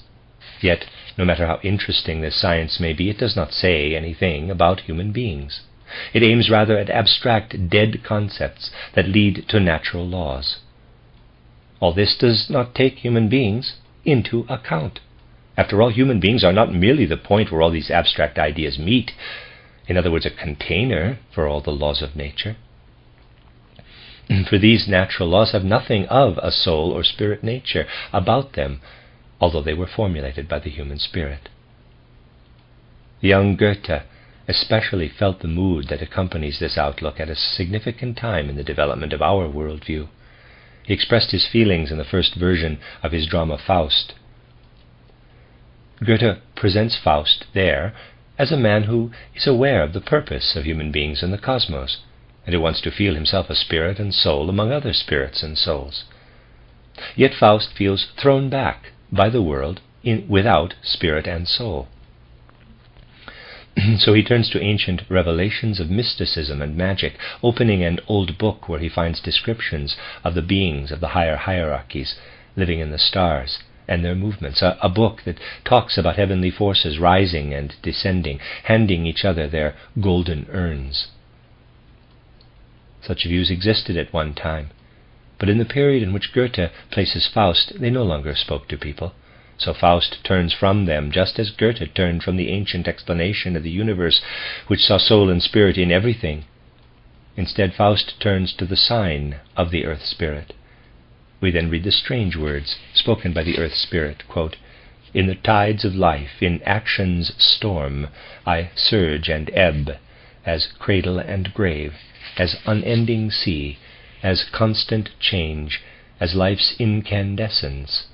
I work at the whirring loom of time, and fashion the living garment of God." End of quote. However, Goethe shows clearly that there is something wrong about the earth spirit appearing to Faust. He has Faust collapse under its influence. As a result, Faust is then exposed to the influence of Mephistopheles. We will have to take a kind of heretical view of much that has been said and written about Faust when we consider the earth spirit's monumental and terse words from the point of view of a concrete picture of the world, and are sufficiently unbiased to come to the same judgment as Goethe did in his feelings. After all, Goethe did not stop writing after the scene with the earth spirit, but continued with the play. In other words, much of what is said about Faust definitely does not represent Goethe's actual opinion. It is mind-boggling to think of all the things that have been said about Faust. People keep quoting the words Faust says to the 16-year-old Gretchen later on in the course of the play. Quote, "Encompassing all, sustaining all, feeling is everything. Name is but sound and smoke." Unquote. And they feel so tremendously philosophical, quoting all those things that are supposed to express one's own soul concepts, even though these are words with which Faust charms a teenage girl. Isn't it embarrassing to hear these charming words for a teenage girl quoted as the quintessence of a worldview by people who think themselves clever? That is what unbiased observation reveals, though it is heretical. Similar things have happened with the terse yet monumental words of the earth spirit, quote, in the tides of life, in action's storm, unquote, and so on. They are beautiful words, but very general. We find in them a sort of sensory, nebulous, mystical pantheism. It makes us feel hazy, doesn't it, to be confronted with these lines, quote, in the tides of life, in action's storm, I surge and ebb as cradle and grave, as unending sea, as constant change, as life's incandescence. I work at the whirring loom of time and fashion the living garment of God, unquote. These lines contribute nothing to give us the faculty for concrete insight into the universe. Goethe certainly felt this, especially later on, for he did not stop at this point, but wrote the prologue in heaven. When we read this prologue, quote, in ancient rivalries with fellow spheres the sun still sings its glorious song, unquote, it reminds us much more of the heavenly forces rising and descending, passing their golden urns from hand to hand, than of the rather nebulous flowing and weaving of the earth spirit. Goethe turned away from focusing on the earth spirit. We can't say from idolizing it, but it was something like that. In his later, more mature years, Goethe no longer considered the earth spirit the only one he could turn to in the character of Faust. Rather, he returned to the spirit of the great world, the spirit of the universe. Even though the earth spirit's words in the first version of Faust are beautiful and monumental, they are akin, so as not to be impolite, I will call it a distant kinship, to the, quote, encompassing all, sustaining all, unquote, of Faust's words to young Gretchen. Why should these words not be beautiful, in spite of all this? Of course, one has to try to speak as beautifully as possible, particularly to advise and charm teenage girls. So why shouldn't Faust's words here be beautiful? However, we must realize that as a mature man, Goethe no longer believed nebulous pantheism could give people a true awareness of the cosmos. Considering Goethe's concrete way of looking at the world, concrete at least to a certain extent, we know that he would not have been able to write the role of Faust as he did if he had intended him as a representative of Western civilization in the 11th or 12th century. He would then have had to take another figure, whom he could never have characterized the way he did Faust. In that case, Faust would not have put away the book of Nostradamus and turned from the spirit of the great world to the earth spirit. For in those days people were aware that understanding themselves rightly meant seeing themselves as children of the heavens, who learn about their own being from what the spirits of the heavens tell them. Faust, however, represents humanity in the 16th century, that is, in the 5th post-Atlantean epoch, when people began to think of themselves as earth hermits living on a speck of dust in the universe. Thus the young Goethe would not have been honest if he had had Faust turn to the spirit of the great world. As a representative of humanity, Faust could not have done that, for human beings at that time were no longer conscious of any connection to the heavenly forces which rise and descend and hand each other their golden urns, in short, to the higher hierarchies. That connection had become obscured and virtually disappeared from consciousness altogether. Faust had to go by what he, as an earth hermit, could be connected to, that is, the earth spirit. Faust's turning to the earth spirit is something tremendously grandiose in Goethe's work. It represents the change in human consciousness that took place in that epoch, the change away from the darkened heavenly forces to the earth spirit, a change indicated by the spirit who went through the mystery of Golgotha. For the spirit who went through the mystery of Golgotha united himself with the earth. By connecting himself with human evolution on the earth, this spirit gave human beings the strength to look to the spirits of the earth when they could no longer look up to the heavenly spirits. And now the spirits of the earth speak within us. In ancient times the stars in their movements revealed the heavenly words to human souls, who then could interpret and understand these heavenly words. Now, however, people have to turn to their relationship to the earth. That is, they have to ask themselves whether the genius of the earth is speaking within them. Goethe could draw nothing more than nebulous and mystical pantheistic words from the earth spirit. It is right and tremendously significant that Faust turns to the earth spirit, but it is even more impressive that Goethe does not let that spirit say anything that can fully satisfy Faust or us. that the earth spirit can only stammer out the world mysteries in mystical pantheistic formulas, instead of presenting them in a clear, distinct way, confirms how ingeniously Goethe made Faust a part of the epoch in which he saw Faust and himself living. Yet we must sense in Goethe's beautiful presentation of Faust's relationship to the earth spirit that this spirit will gradually become ever more understandable for human beings. We will see it in ever sharper outlines when we allow the activities of our own soul, the workings of our own spirit, to reveal to us what is in the heavens. In the ancient past, the heavens revealed to human beings what they needed to know for life on the earth. Now people turn to the earth because it is, after all, a creation of the heavens, and by getting to know the genius or spirits that have their dwelling on earth, we can learn something about the heavens. This is the approach I took in my book, An Outline of Occult Science, or Outline of Esoteric Science. There I put down everything we can know from within ourselves. In fact, much of the contents of this book was taken from the earth spirit. This spirit, however, speaks about the Saturn epoch, the Sun epoch, the Moon epoch, and the Jupiter and Venus epochs of the earth. The earth spirit tells us what it has preserved of the universe in its memory. In ancient times, people looked out to the heavens to gain insight into the earth, but now they look into their own inner being and listen to what the earth spirit has to say there out of its cosmic memory. Thus, through understanding the earth spirit, people gain insight into the macrocosm. Of course, if we properly appreciated the significance of spiritual science and spiritual insight, then we would have to present Faust's conversation with the earth spirit differently than Goethe did, though Goethe's way was brilliant and ingenious at his time. Nowadays, the earth spirit would not speak in such general, abstract terms that expressed something that could just as well be a flowing wave of water. It is so mystically obscure because this flowing wave of water also sits at a loom and weaves. I know, of course, that many people love to have such vague things stirring in their soul. However, these vague things do not help us achieve the inner conscious solidity we need. Lines such as encompassing all, sustaining all, and in the tides of life, in action's storm, always carry an element of reverie or intoxication.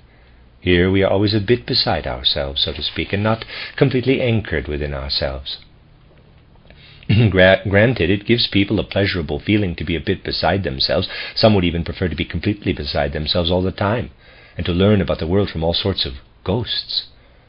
I say this to point out that we cannot help but turn to the earth spirit that lives within us.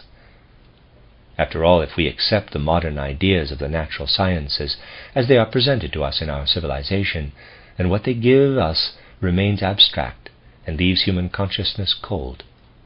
But if we start wrestling with these concepts, even with the abstractions of Haeckel, something quite concrete will emerge that can be experienced directly.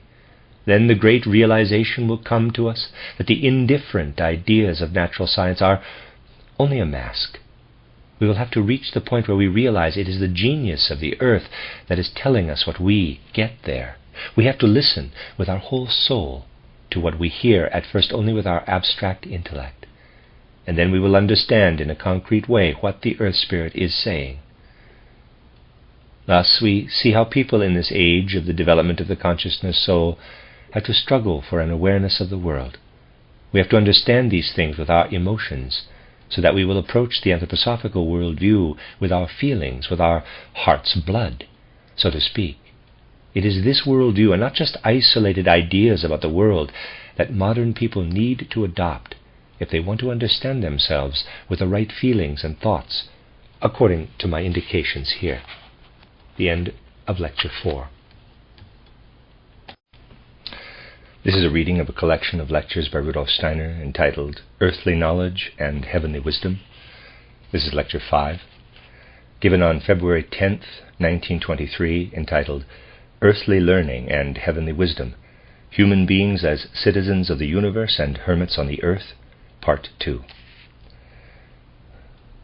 The great change in the spiritual development of humanity that took place in recent centuries, and that I have described from many different perspectives, has not only changed the intellectual and theoretical character of cognition and perception, but has also affected the feelings and emotions in the human soul, and therefore all of human life.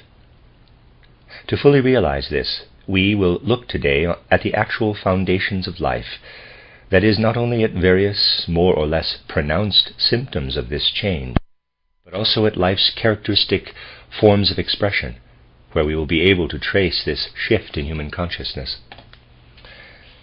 We have often talked about the centers of learning in ancient times of human evolution, namely the mystery centers. These mystery centers were, so to speak, completely clothed in human veneration. People spoke of the mysteries as being the most important thing on earth for humanity. Everything significant and meaningful for human life was believed to radiate from them. Basically, people then believed that if there were no mysteries among them, they could not be what the gods had intended them to be. Indeed, people looked with the greatest reverence and the deepest respect to the mysteries. They felt gratitude for the mysteries, because they realized what they received from the mysteries allowed them to become on earth what the gods had wanted human beings to be. When we compare this with people's attitudes toward educational institutions nowadays, we will find nothing like that deep and warm reverence anywhere. In fact, we will often find that when people have completed their compulsory education, they feel a great sense of relief and are happy to be done with it. But even aside from this extreme, we know that educational institutions do not really give us what we regard as essential for our humanness, for being truly human. Even though we may venerate with a kind of theoretical reverence what we learn in chemistry laboratories, biology institutes, law schools, and in schools of philosophy, we will still not feel that the existence of such institutions gives us an awareness of our true humanity. Thus we cannot claim that people everywhere are directing their warmest feelings of reverence to these educational institutions, even though they may have a certain kind of theoretical feeling for them. At any rate, nowadays it will not happen often that university students working on a paper for a seminar will feel themselves permeated by their whole elemental humanness, the way a mystery pupil did in ancient times when he or she had completed one of the stages of the training. Yet we need to be connected with something we can deeply venerate, something from which we feel the divine streaming out. Let us compare this cultural, historical fact with its origins, and go back 2 or 3 millennia before the mystery of Golgotha, when centers of learning similar to the mysteries existed in the Near East. In these centers, people studied above all the natural sciences of their time, if we can call them that. They studied the starry heavens, the nature of the stars, their movements, their rhythmical appearance at certain times, and so on. People nowadays imagine that these studies in astronomy may even have had an element of fantasy. However, that is not how it was. These studies were carried out with the same, if not greater, methodical thoroughness and care as mineralogy, geology, or biology are these days. What did people in ancient times think when they studied the starry heavens? They believed that if they could understand the starry heavens, they would know something about the nature and destiny of human beings on earth. Their studies in astronomy culminated in insights into the fate of human beings and whole peoples on earth based on the constellations in the sky. They looked at the stars, not merely with theoretical intentions and ideas. Rather, they did so out of the awareness that if they knew the relationship of Saturn to the Sun or to a sign of the zodiac at the moment when a person is born or has accomplished a great deed, then they would know how the heavens have placed human beings on the earth. They would know to what extent human beings are the creations, the children of the heavens. They studied the heavens in order to understand what could be a guideline for their life on earth. All the insights they gathered in their astronomy were geared to understanding human beings. All their knowledge was warmed through and through by a truly human element. And people in those days believed what they were doing was connected to what they could study in the heavens. We can look at an example from the realm of human artistic activity. In those ancient times when people began writing poetry or composing music, They drew their inspiration from the heavens. I have often mentioned that Homer did not write the line, quote, "Of Peleus' son Achilles, sing, O Muse, the vengeance deep and deadly," unquote, just to use a nice poetic phrase. He used it because he knew he was expressing something that did not spring from his human poetic craft. He was expressing what the heavens were whispering to him. Those who made music on earth were reproducing through the sound of earthly instruments what they believed they heard in the music of the heavenly spheres. People felt that in the way they worked, related to other people, and formed communities here on earth, they experienced the will impulses that streamed down upon them from the universe.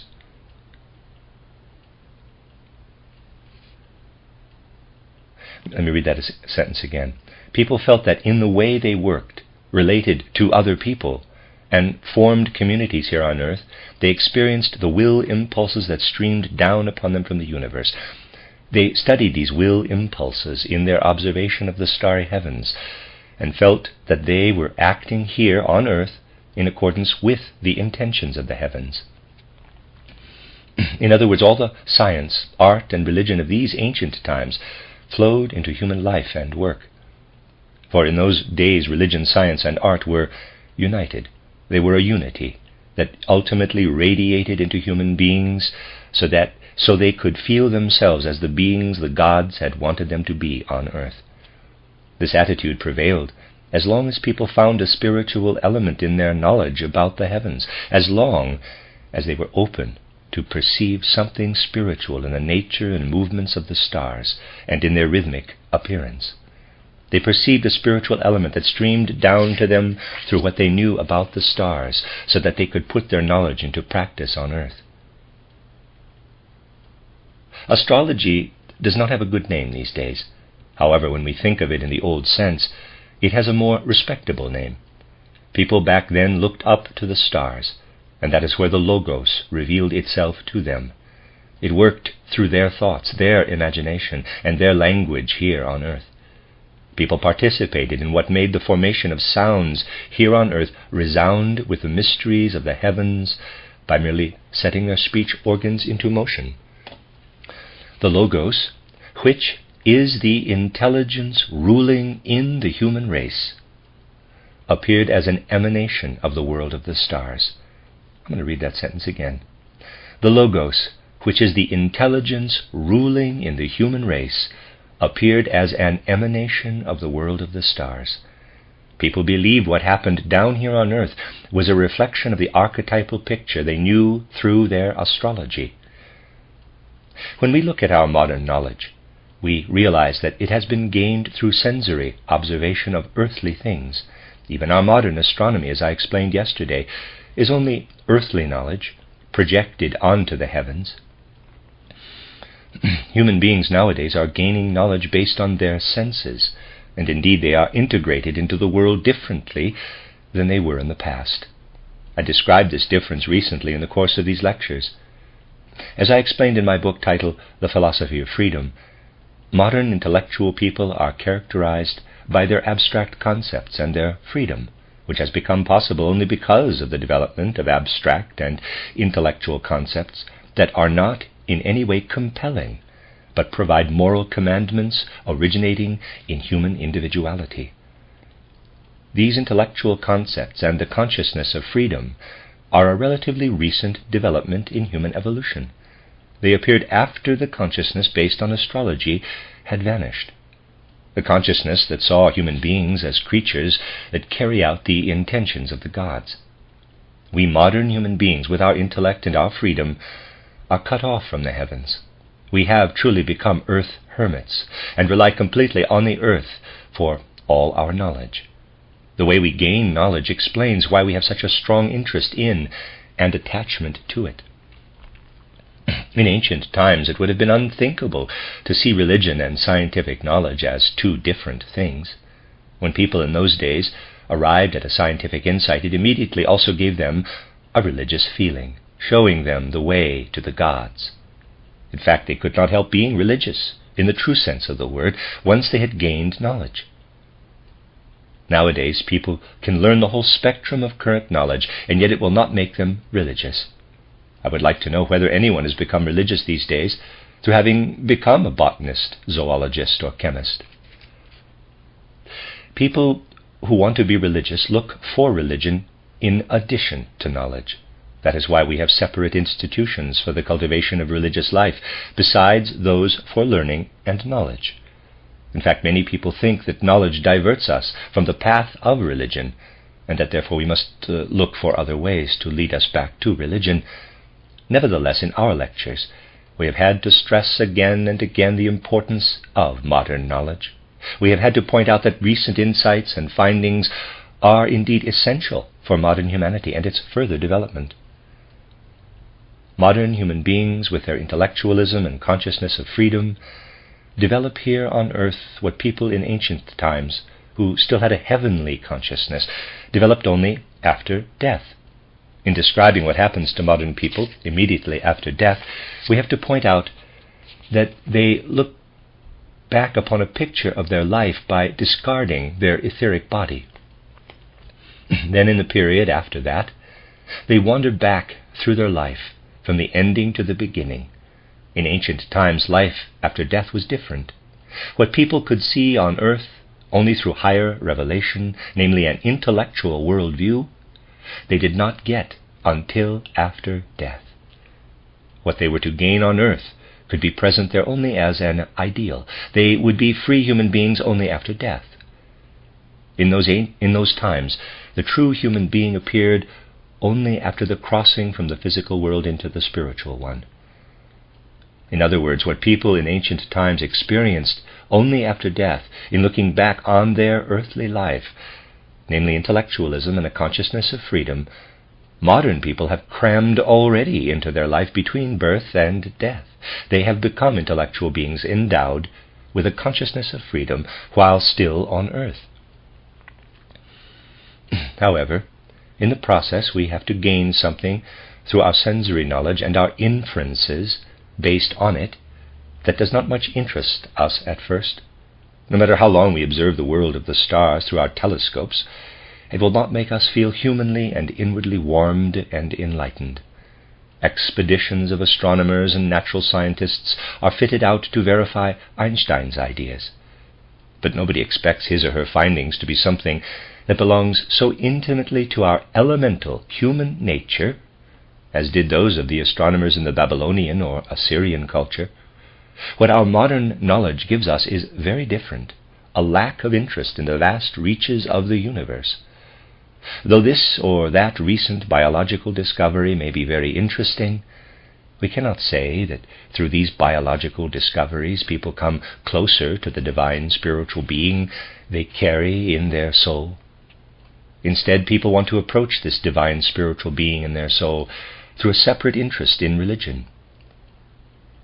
These days, people do not have any clear idea of the relationship the ancients had to knowledge, even in the not-so-distant past. We need only think of what a fateful experience it was when Archimedes discovered the Archimedean principle while he was in the bathtub and explained the fateful words, "I have found it." A single insight such as this one was like a window allowing a glimpse into the secrets of the universe. Such a warm-hearted attitude toward knowledge certainly did not exist when X-rays were discovered. We could say that the modern relationship to knowledge leads more to an open-mouthed gasping with surprise than to an inward rejoicing in the soul. From a human point of view, these two gestures and attitudes are very different, and this difference has to be considered in terms of humanity's further development.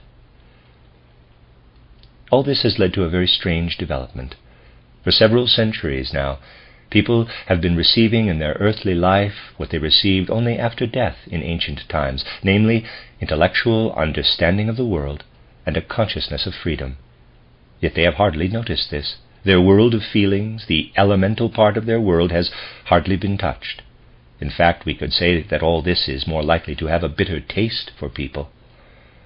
After all, they do not consider pure thoughts the way I have tried to do in Title, The Philosophy of Freedom.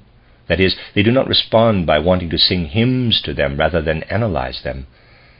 Consciousness of freedom has led people into all kinds of tumultuous things, but not to the realization that something has descended from heaven to the earth.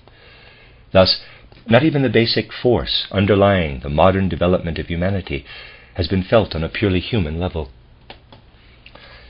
To explain why this is so is to answer one of the most important questions of human existence. In ancient times, people gained knowledge by looking up to the heavens to find the Logos there. They looked for what the gods were telling them through the movements and the nature of the stars. Their human intelligence was a reflection of the divine Logos. Everything people did on earth was illuminated by the content of the Logos, and this content had been received from the stars. In those days, human life would have been nothing if people could not have given it meaning on the basis of their knowledge of the world of the stars.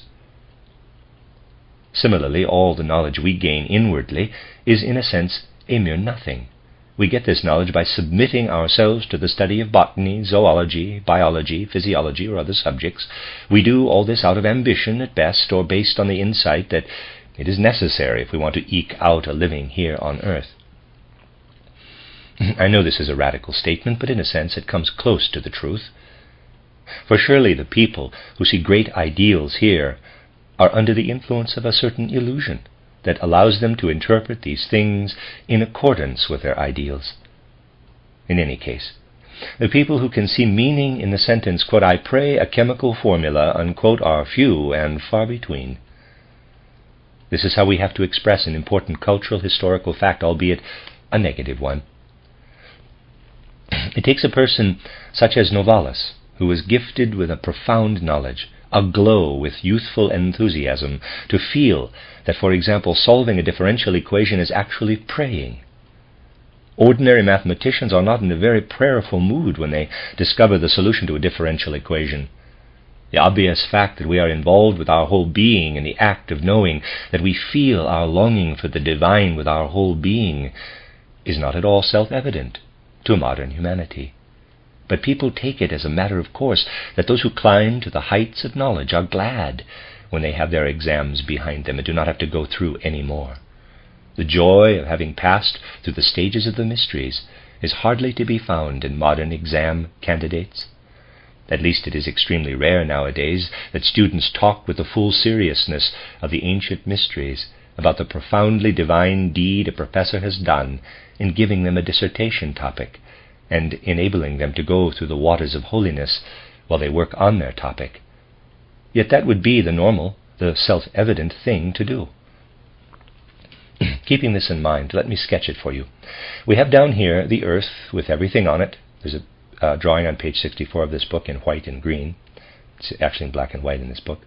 In ancient times, those who were seeking knowledge saw all these things, but they believed that they could only fully understand them when they looked up to the stars and received from there the rays that illuminated everything for them in the right way. In ancient times, seekers looked for this reflection of the world of the stars in earthly life. Without this reflection, everything I have drawn down here in outline would have seemed worthless to them. Nowadays, we do not concern ourselves with what is up there, but study only what is here, below. We study it in innumerable details, and when we have devoted ourselves to this or that specialized discipline, our head is filled with many details. However, evaluating and weighing these details has become a matter of indifference in our life, and consequently we also lack interest for the noble primordial human element in us. This has an especially striking impact on our spirituality as such. The Schwabian writer Friedrich Theodor Fischer poked fun at the fact that what we must leave behind in order to reach knowledge does not matter any more to the consciousness of humanity as a whole. He claimed that one of the most significant treatises in the field of modern literature is the one on the connection between the chilblains of Frau Christiane von Goethe and the symbolical, allegorical figures in Part 2 of Faust. Why shouldn't a dissertation be written about this connection just as well as about any other subject? After all, the method used and the human interest involved would not be of any different quality than in cases where somebody writes a treatise, as does indeed happen, on the dashes in Homer's poetry. Truly, We are proud of accumulating insights people in ancient times considered worthwhile only after they had been illuminated by knowledge of the heavens. We do not have heavenly wisdom. We do not study copper by looking at Venus, or lead by looking at Saturn. We also do not study primeval human beings by looking at the sign of Aquarius. And we do not understand what moves from the animal nature of the lion to certain inner impulses of human nature by studying the sign of Leo. We no longer draw anything down from the heavens to help us explain earthly things. Instead, we turn our gaze solely on the vast number of details all over the earth.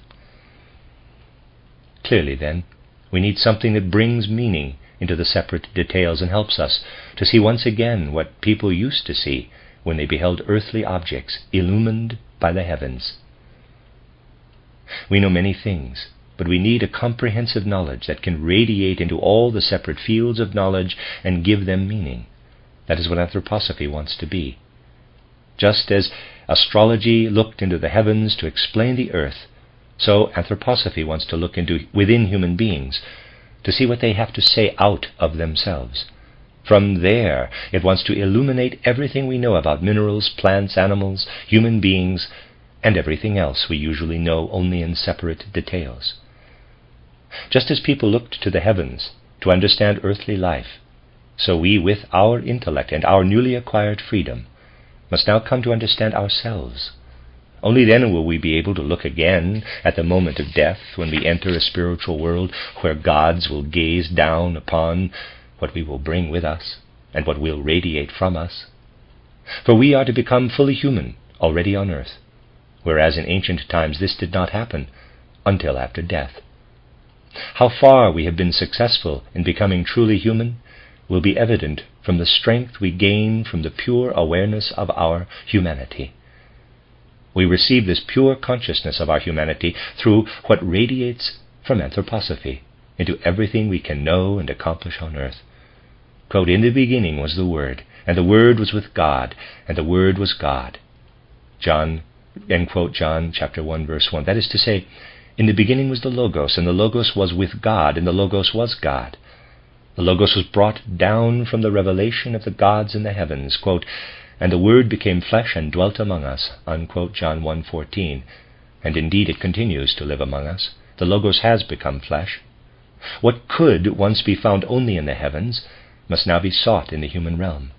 In ancient times people were right in seeing the Logos with God the Father, but in our time it has to be sought in the realm of God the Son.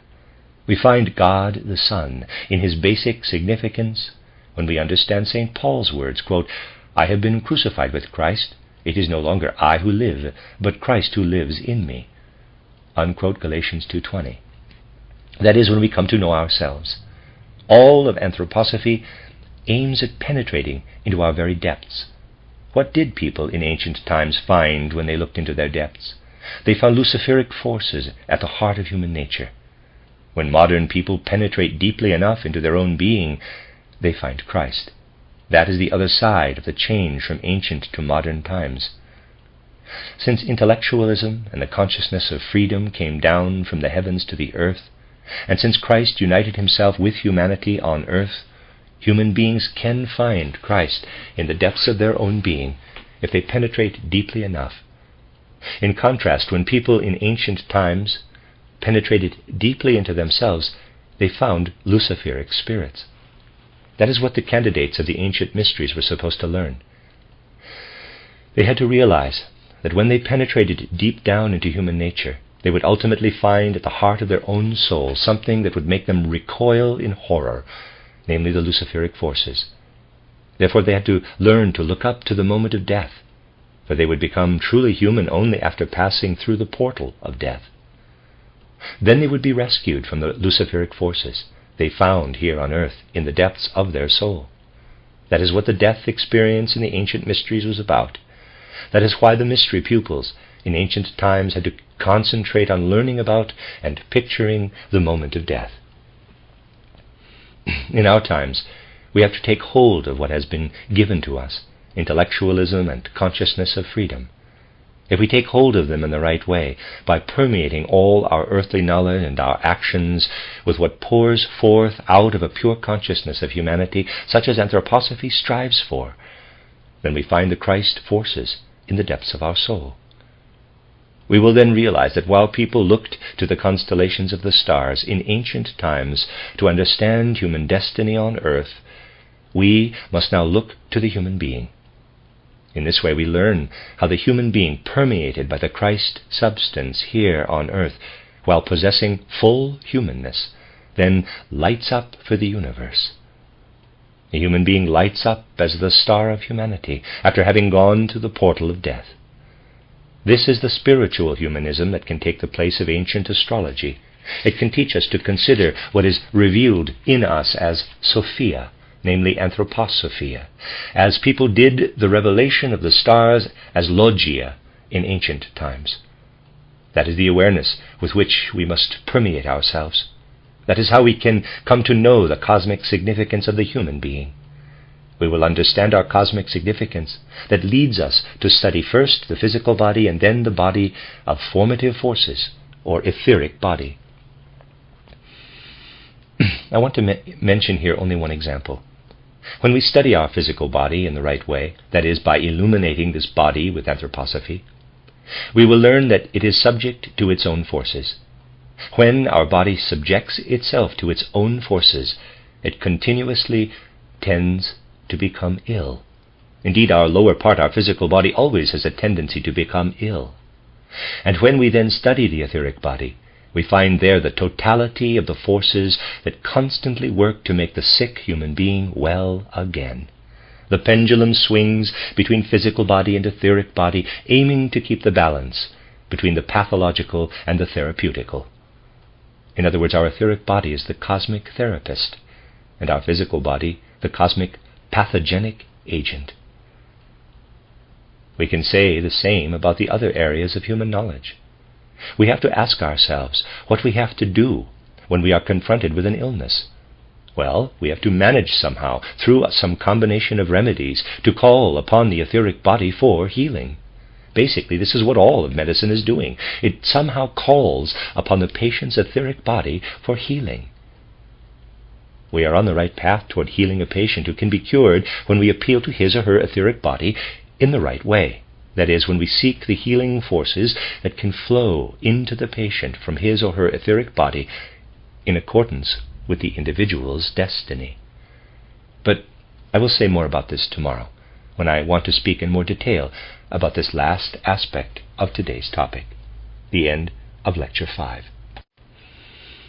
This is a reading of a collection of lectures by Rudolf Steiner entitled Earthly Knowledge and Heavenly Wisdom.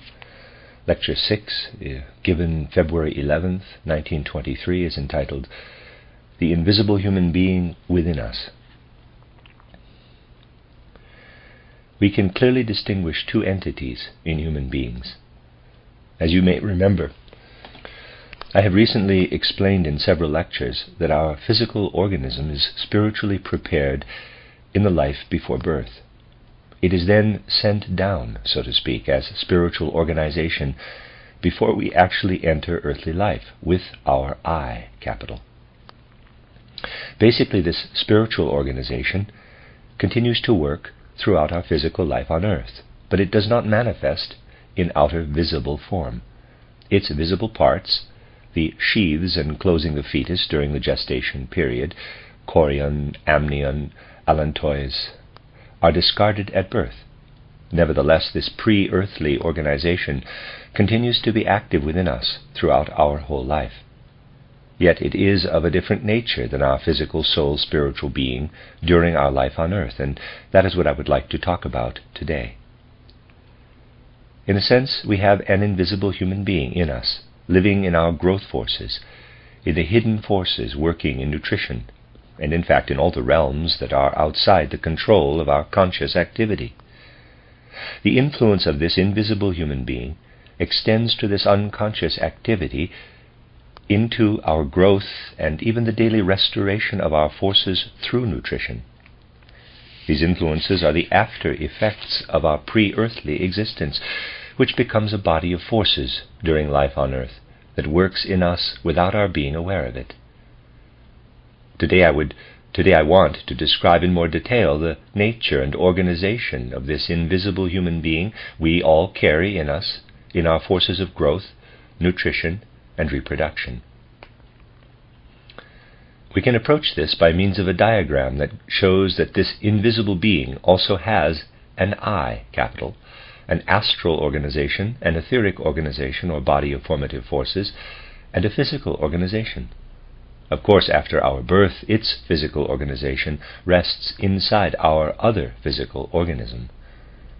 In the course of today's lecture, you will understand how this invisible human being affects our physical organization. Thus, to represent all this diagrammatically, I have to draw it like this. And there's a diagram. First of all, this invisible human being has its I organization, then its astral organization, its etheric organization, and finally its physical organism. This physical organism of the invisible human being affects only our processes of growth and nutrition. In short, everything in the lower human being, the metabolic limb system, as we have described it. All the streams of forces in this invisible being proceed from the I organization and flow through the astral and etheric organizations into the physical one, where they then spread out. In the embryonal phase, this physical organization is in the sheaths or membranes enclosing the embryo. After we are born, this physical organization of the invisible being is contained in our processes of nutrition and restoration. Outwardly, the physical organization we are speaking of here is thus not separate from our physical organism. Rather, the two are united. In addition to this invisible human being in us, there is our visible being after we are born. I will draw this visible human being beside the invisible one. Here you see what the interpenetration of the physical and supra-physical during life on earth looks like. During our earthly life, there is a constant stream of flowing from our I through the astral and etheric bodies into our physical body.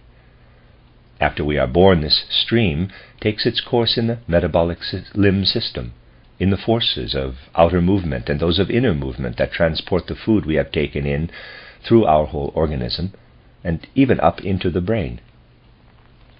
There is also a direct intervention, a working of forces that proceeds from the I directly into the whole human being.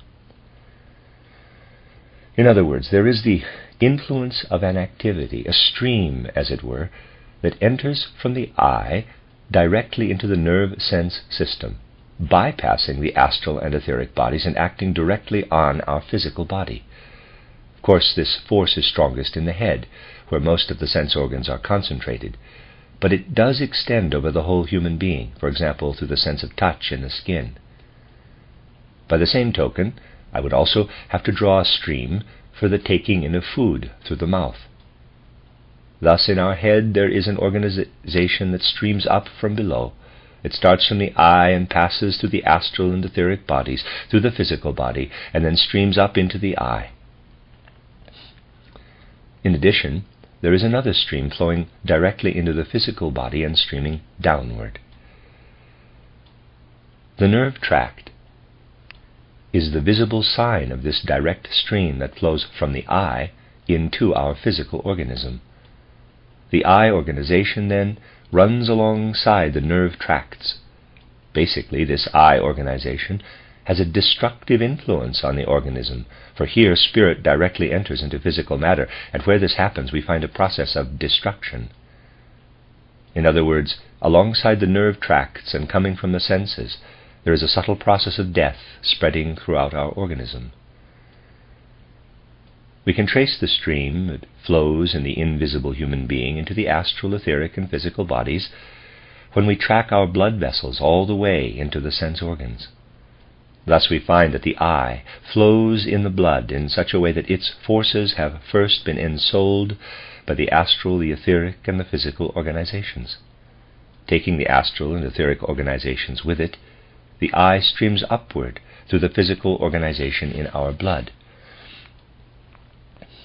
In other words, the whole invisible human being flows in the blood process as an anabolic or growth process that continually regenerates us through the assimilation of nutrients. In terms of our diagram, this stream flows upward, pours itself into the sense organs, including the skin, and then meets the other stream that enters from the eye directly into the physical organism. Of course, in reality, all this is even more complicated, because we would also have to consider our breathing process. In the breathing process, the eye indeed flows into the astral body, and from there directly into the lungs by means of air. Thus, the supersensible human being is also the foundation of our breathing processes.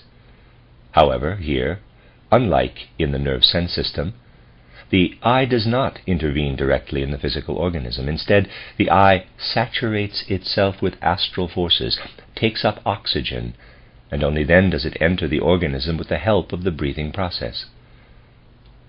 Of course, now we are no longer dealing with a pure eye organization, but with an eye-astral organization.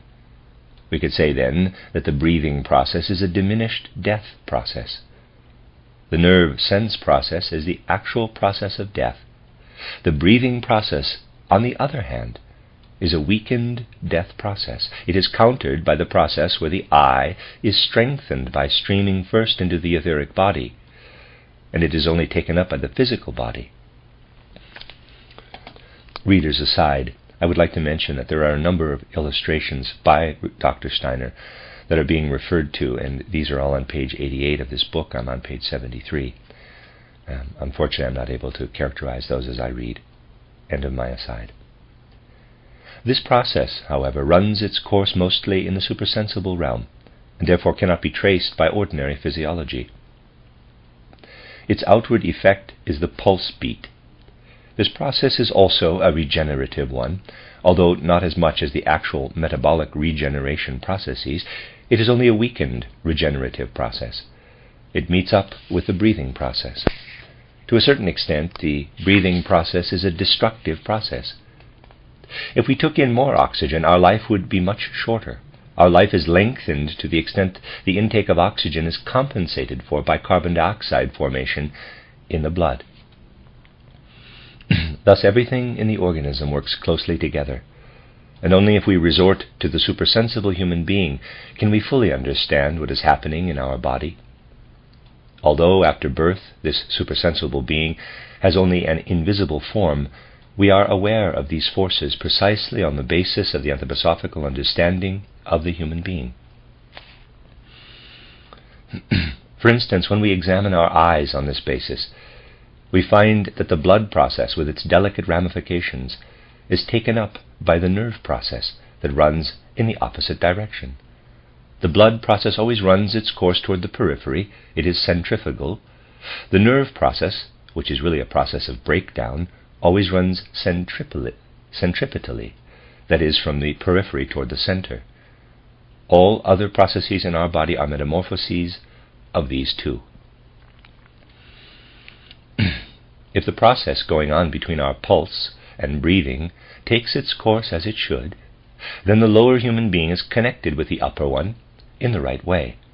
Then we are healthy, at least inwardly, and if we have not received external injuries. Destructive processes spread in the organism only when breakdown or catabolism predominates. We become ill when foreign elements accumulate in our organism, elements that are not assimilated in the right way and contain too many catabolic forces, that is, too much that is akin to the physical nature of our environment. The pathological processes that result in foreign formations are caused by the direct intervention of the spiritual by way of the eye. These foreign formations may not be readily visible as physical accumulations of matter. For example, they may be in the fluid or even in the aeriform human being. Nevertheless, they are foreign elements in the human body. As they develop, they will not meet up with a healthy process streaming up from below alongside the blood vessels. As a result, the foreign elements, which have the tendency to proliferate into tumors and then to crumble, cannot be dissolved. Of course, if the blood building process meets up with them in the right way, these foreign elements are dissolved and assimilated into our organism's life processes. However, if there is an obstruction because an excessively strong catabolic process works downward, that catabolic process takes hold of one or the other organ. Then foreign bodies form within us. At first they are like an exudate, I don't know how to say that word, exudate, or a tumor. But they have the tendency to take the same course as those outer processes of earthly nature that crumble. Here it is important to realize that we have not sufficiently integrated the invisible human being I have drawn here, next to the physical one, into ourselves. Actually, we cannot really speak here of healing by human means. In reality, this is how it is. As soon as too much centripetal activity occurs in connection with the nerve sense system, that is, too much of the processes in our outer environment are crammed into us and thus cause tumors somewhere in us that later break to pieces, the other system that runs its course alongside the blood vessels rebels and wants to bring about healing. It wants to permeate what is in the organism with the right astral and etheric force that can stream up from below. And it wants to keep the I, or the astral body, and the I from working by themselves. The healer then has to assist this revolutionary principle in our organism. Healing is actually nothing else than supporting the organism's own healing forces from the outside. Thus, the appearance of a tumor is a symptom indicating that the I activity is not working properly out of the etheric body. It makes itself felt, but sometimes it cannot get at the tumor. In a sense, we have to assist the etheric body in this direction so that it can become active.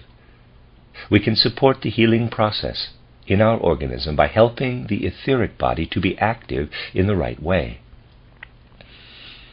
In other words, it must first be permeated by the I and the astral body, and then get at what is coming from above and has not yet taken in the etheric influence, but it is imbued only with influences from the I and the astral body.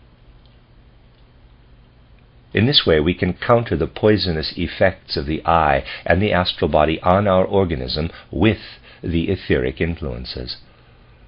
All we really need to know is through what remedies the etheric organization, properly permeated by the astral and I organization, will have to intervene in the organism in such a case. The remedies are needed only to assist the etheric organization, as it were. Thus we have to know what remedies will strengthen the etheric organization so it can pit its anabolic forces against the excessive catabolic forces. You see, the pathology on which any therapy is based cannot be understood at all without resorting to the invisible human being. However, it is also possible that our I organization and astral body, in other words, our soul spiritual organization, do not enter properly into the physical organization. In a sense, then, our soul spiritual organization may not have pushed through far enough into our physical one. If that is the case, we will always suffer from a predominance of what works upward as growth forces and did not get sufficient weight or gravity through its integration into the physical organization. In other words, people may be born with a condition where their invisible human being does not sufficiently take hold of their physical body. For example, the invisible human being I have sketched here may refuse, so to speak, to work appropriately in the blood process. In that case, the spirit does not have access to the blood process, and as a result, the individuals in question are often pale, already in their childhood, and remain skinny, or sometimes they shoot up quickly because of the predominating growth forces. That is what happens when the soul spiritual element cannot enter the organism in the right way. And because the body here refuses to allow the soul spiritual in, we must effect a weakening of the overly strong activity in the etheric body. In the case of pale, skinny, and gaunt children, we must work to reduce the etheric body's hypertrophic, overly active forces to their proper level. We must see to it that these children get more gravity or weight into their body. For instance, the blood will have the proper weight when it receives the necessary amount of iron. As a consequence, the etheric body will work less strongly upward. Its upward effect will be weakened. Another symptom of this condition is that in such people the night processes, as I would like to call them, predominate over the day processes. During the night, when we sleep, the physical etheric organization refuses to take in the spiritual soul organization. Our night organization, when we lie asleep in our beds, not that of the invisible human being who is outside us at night, is overly strong in people who have the kind of congenital consumption I have just described. We therefore have to support and strengthen the day organization. That is, we have to give it a certain weight by boosting the catabolic processes.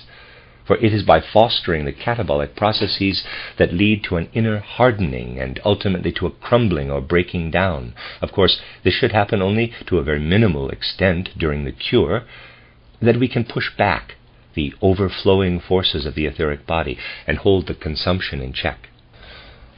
Thus our knowledge of the whole human being makes this interaction between health and illness, which is essentially balanced through the relationship between pulse and breathing, transparent to us.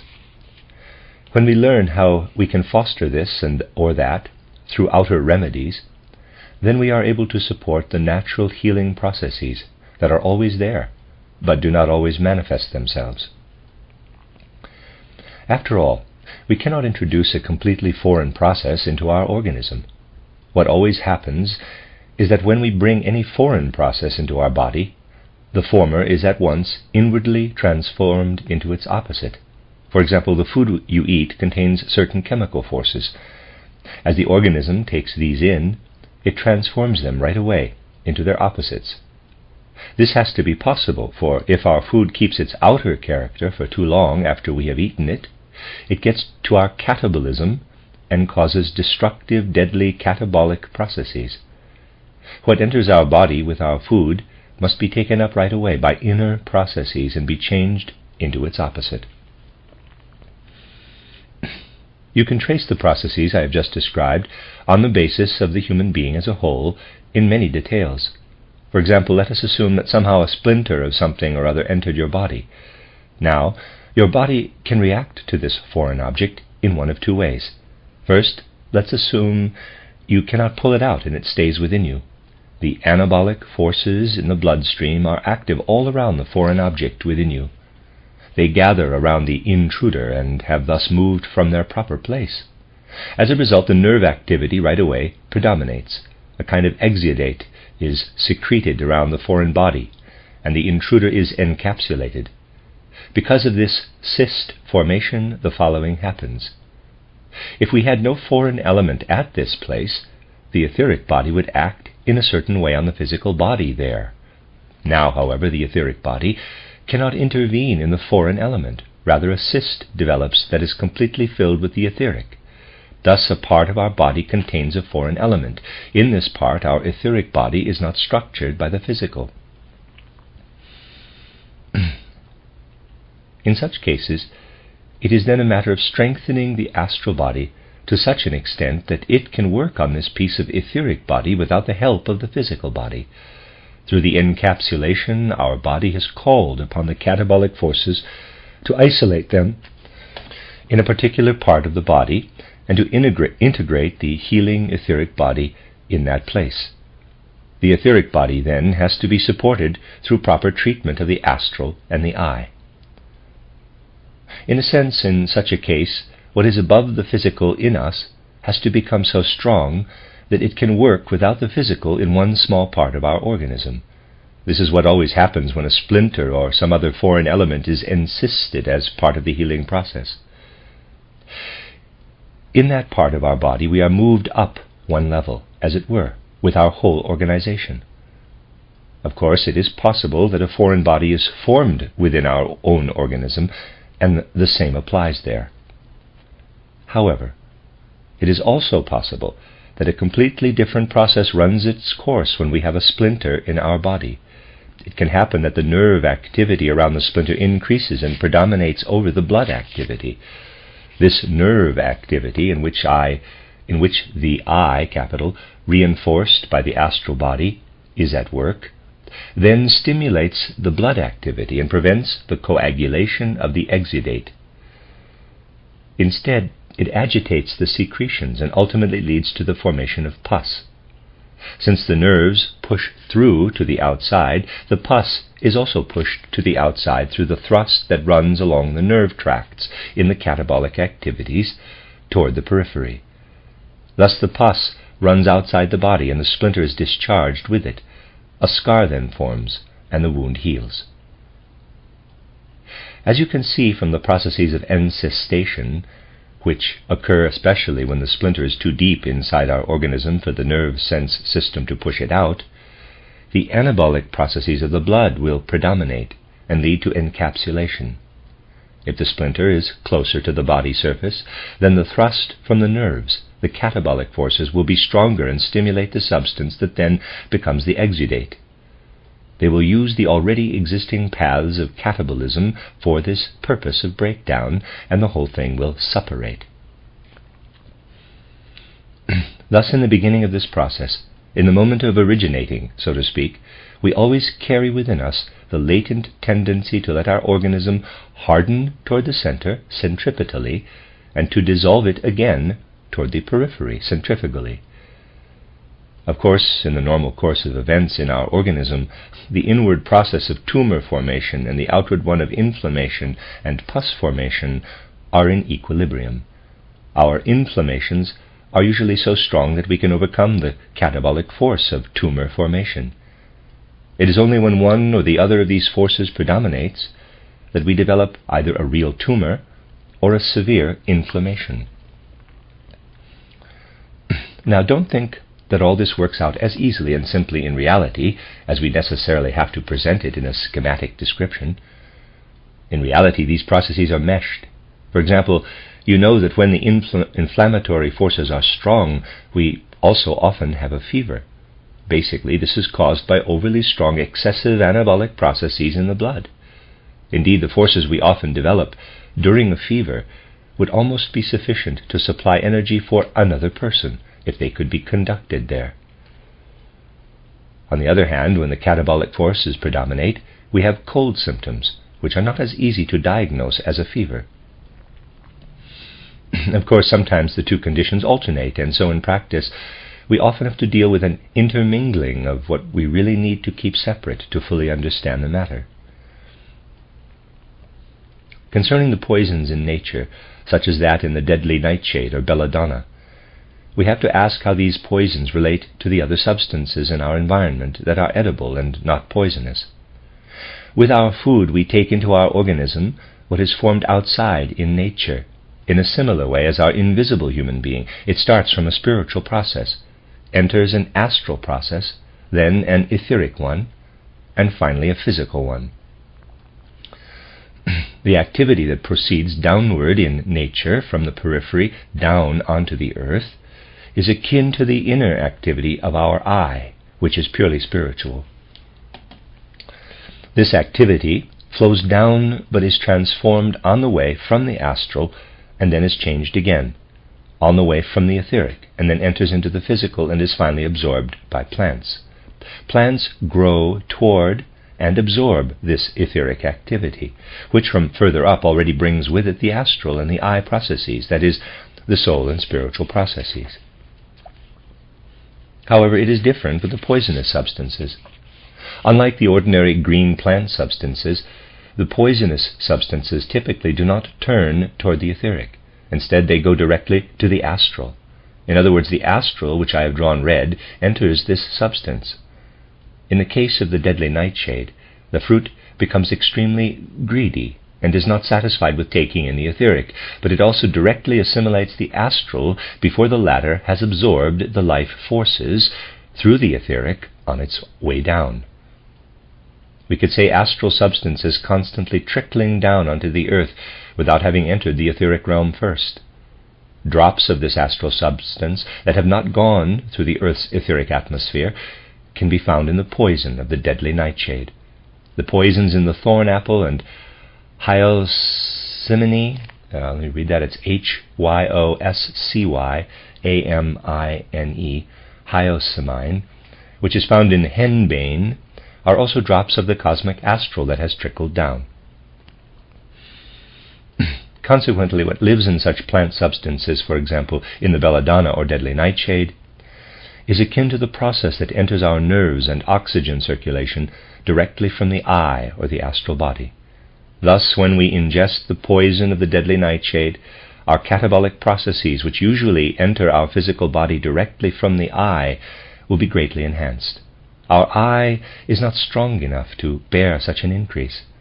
If the counteracting force that works from below upward in the blood circulation is too strong, then we can oppose it with such catabolic processes. Then the poison of the deadly nightshade, atropine, can be an antidote to excessive growth processes if it is given in small doses. Of course, if we take too much of this poison, we can no longer speak about establishing a balance. In case of an overdose, first the growth processes are suppressed, and the patient becomes befuddled by a spiritual activity that his or her eye cannot yet tolerate. Indeed, our eye may be able to stand this activity only in future stages of being, such as the Venus or Vulcan stage. And then the typical symptoms of poisoning appear. First, the point of origin of the activity at work in the blood is undermined. This is followed by the gastric symptoms that are the first stages of deadly nightshade poisoning. The forces working upward are prevented from functioning normally, and complete unconsciousness and the destruction of the person by catabolic processes set in. You see, if we know the spiritual content of a substance we take in, and we can study all this best in plants, we can trace exactly how the substance will work in our organism. Of course, we must combine this with accurate knowledge of outer nature. We have to know what lives in each plant, and then we will also know how each plant works and how it affects us when we eat it. This knowledge will lead to great achievements if we can also bring about social conditions that allow us to put these insights into practice. Nowadays, however, even when we have the knowledge, we are usually not able to practice it, because our social conditions are not adapted to an understanding of nature. Nature is studied as a separate entity, and in abstraction only. Therefore, people cannot understand how we are incorporated into the universe. For the same reason, it is not possible to arrange things on a large scale so that we can say, for example, this or that person needs to be given this or that plant substance in such and such a rhythm. To make this possible to any great extent, our scientific medicine will have to take on a different character. In other words, our social institutions must be connected to what we know about our relationship to nature. Of course, a great deal can be done in individual cases. For example, we can boil roots and make a decoction for a person whose catabolic processes, which start in the head, we know to be excessive. We use certain roots because we know they contain substances that have drawn, by virtue of being in a root, the spiritual soul and etheric elements down into the physical root formation in the right way. These substances of root formation can then work in our organism all the way into the peripheral blood vessels and into our head. They can then be called upon to counteract the excessive catabolic process of the nervous system. Of course, we must have a clear idea of the transformations a root substance undergoes when it is taken in through our mouth and is then digested, so that it can reach the outermost periphery of our head organization and skin organization. In other cases, we will have to know how substances taken from blossoms work, that is, substances whose connection with the etheric is already somewhat loose and shaky. Such blossom substances strongly absorb the astral element and are a little bit like poisons. They can be added to the bath water and thus enter the organism in an entirely different way. They stimulate the weak anabolism in the blood vessels and counteract the catabolism working toward the periphery. Similarly, we can also trace the effect of injections. Basically, this is also a matter of strengthening and enhancing anabolic processes to counterbalance the catabolic processes.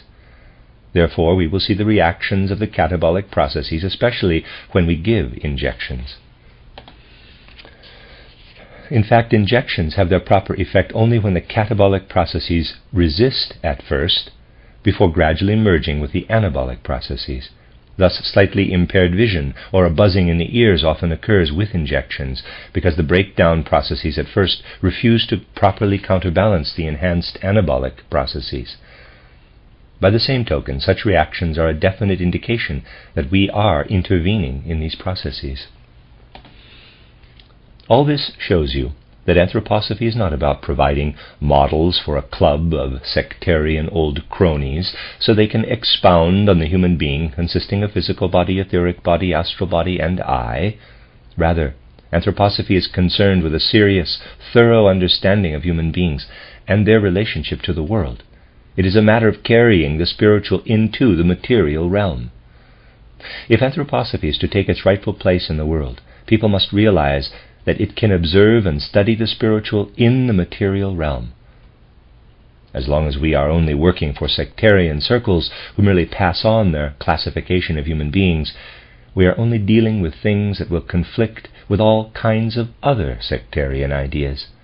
However, as soon as we can actually show that our anthroposophical insights are closely connected with all other knowledge, as I said yesterday, they shed light on all other earthly knowledge, just as astrology did in the past, then people will realize that anthroposophy has to intervene in the process of civilization, so that a true upbuilding process can occur to counterbalance the breakdown processes coming from past ages. This is how serious we have to be about professing ourselves anthroposophists. Of course, not every individual will do research to discover how belladonna on the one hand and chlorine on the other affect our organism. That is not the point. What matters is that people generally understand in their hearts and minds that we can receive healing precisely from anthroposophical insights into the world and the human being. Similarly, in Waldorf education, we do not expect everyone to be able to teach, nor even to teach children from first grade on, but we do expect people to have a general understanding of how our pedagogy has grown out of our knowledge of human beings and the world. Anthroposophy needs to be met with kind understanding. It would be wrong to assume that everybody should know everything. Rather, the effectiveness of the anthroposophical society must lie in creating a general understanding, based on sound common sense, for the strivings of anthroposophy, for what it tries to realize, for the welfare and future of humanity. That's the end of Lecture 6. This is a reading of the collection of lectures by Rudolf Steiner entitled Earthly Knowledge and Heavenly Wisdom. Lecture 7 is given on February 16th, 1923, and is entitled Moral Impulses and Their Physical Manifestations, Taking Up a Spiritual Path, Part 1.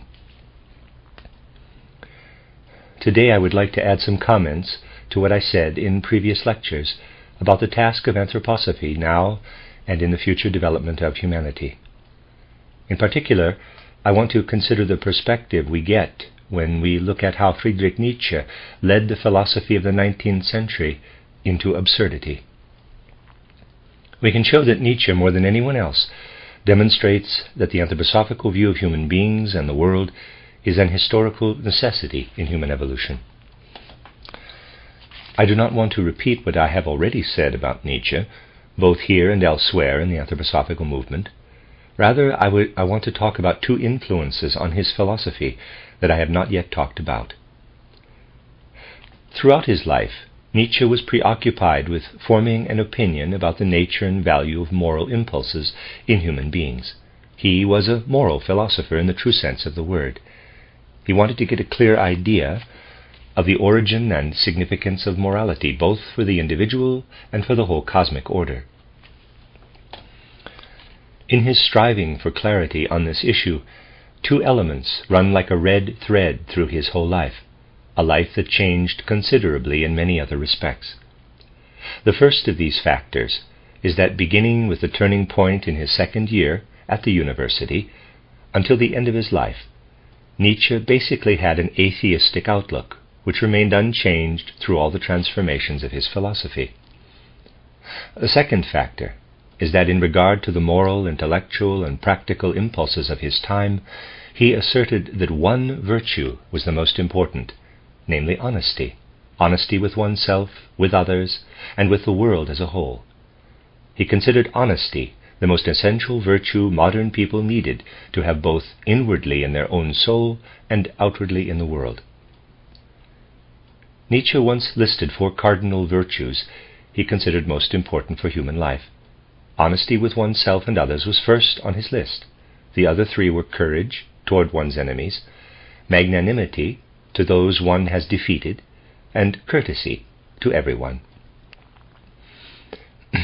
These 4 cardinal virtues can ultimately be reduced to the first, which Nietzsche considered a kind of necessary virtue of the times. They are all contained, so to speak, in honesty. We can say that there is a relationship between this virtue of honesty and his atheism. Nietzsche was first and foremost a child of his time. Even at a superficial glance, we see that he was rooted in Schopenhauer's worldview, which was also an atheist outlook, and at least in the first period of his life, he saw Richard Wagner's musical dramas as the artistic expression of Schopenhauer's worldview. Then Nietzsche took up the scientific positivism of the times, that is, the philosophy that believes the whole world is built up exclusively from what is directly perceptible to the senses. For positivism, the sense-perceptible world is the only standard for developing a philosophy. In this third period, Nietzsche achieved a certain independence through assimilating the modern idea of evolution, which he elaborated and applied to human beings by developing the positivist ideal of the evolution of the human being into Superman. Thus Nietzsche's views grew out of various cultural currents of his time. Investigating how his views developed will also reveal important aspects of the character of the last third of the 19th century. We have to ask why Nietzsche became an atheist. His atheism developed out of his honesty, his inner honesty. After all, with holy zeal and complete honesty, Nietzsche took in everything he could of the knowledge the 19th century had to offer. He had to admit that honestly accepting the outlook of the 19th century would not lead him to the divine. Therefore he felt he had to eliminate God from his thinking. This marks the first major conflict between Nietzsche and his age. As a result, he became a rebel against his times. Nietzsche saw that most people who had adopted the knowledge and outlook of the 19th century also believed in a divine world order. To Nietzsche, this was dishonest. It seemed to him dishonest to look at the world from the prevailing point of view of that time and at the same time to assume the existence of a deity. Still, since he was still expressing himself in the formulas typical for 19th century thought, Nietzsche did not actually say what he instinctively felt about the 19th century worldview. He felt the 19th century looked at the world just as it does at the human organism when it has become a corpse. If you believe, so to speak, in this dead organism, if you think it has an inner reality, then, if you are honest, you cannot also believe that this organism has a meaning only when it is filled with a living and souled and spiritual human being. When we examine a corpse, we really should admit that what we see and examine there is not, strictly speaking, a reality. It is a reality only when it is filled by the human spirit. It needs the human spirit, but this spirit is no longer there in the corpse. Although Nietzsche did not say it in so many words, he thought that looking at nature in the way modern knowledge does is treating it as a corpse. He felt people should realize that nature, as they see it, no longer contains anything divine. If we are going to accept this view of nature as absolute and speak of nature only in terms of its laws, then we obviously must deny that it has a divine foundation. For according to this view, nature has just as little a divine foundation as a corpse has human spirit in it. This is what lived in Nietzsche's soul. Nevertheless, the 19th century worldview had such a strong influence on him that he came to believe that nature is all we have, that modern times have taught us not to have anything else.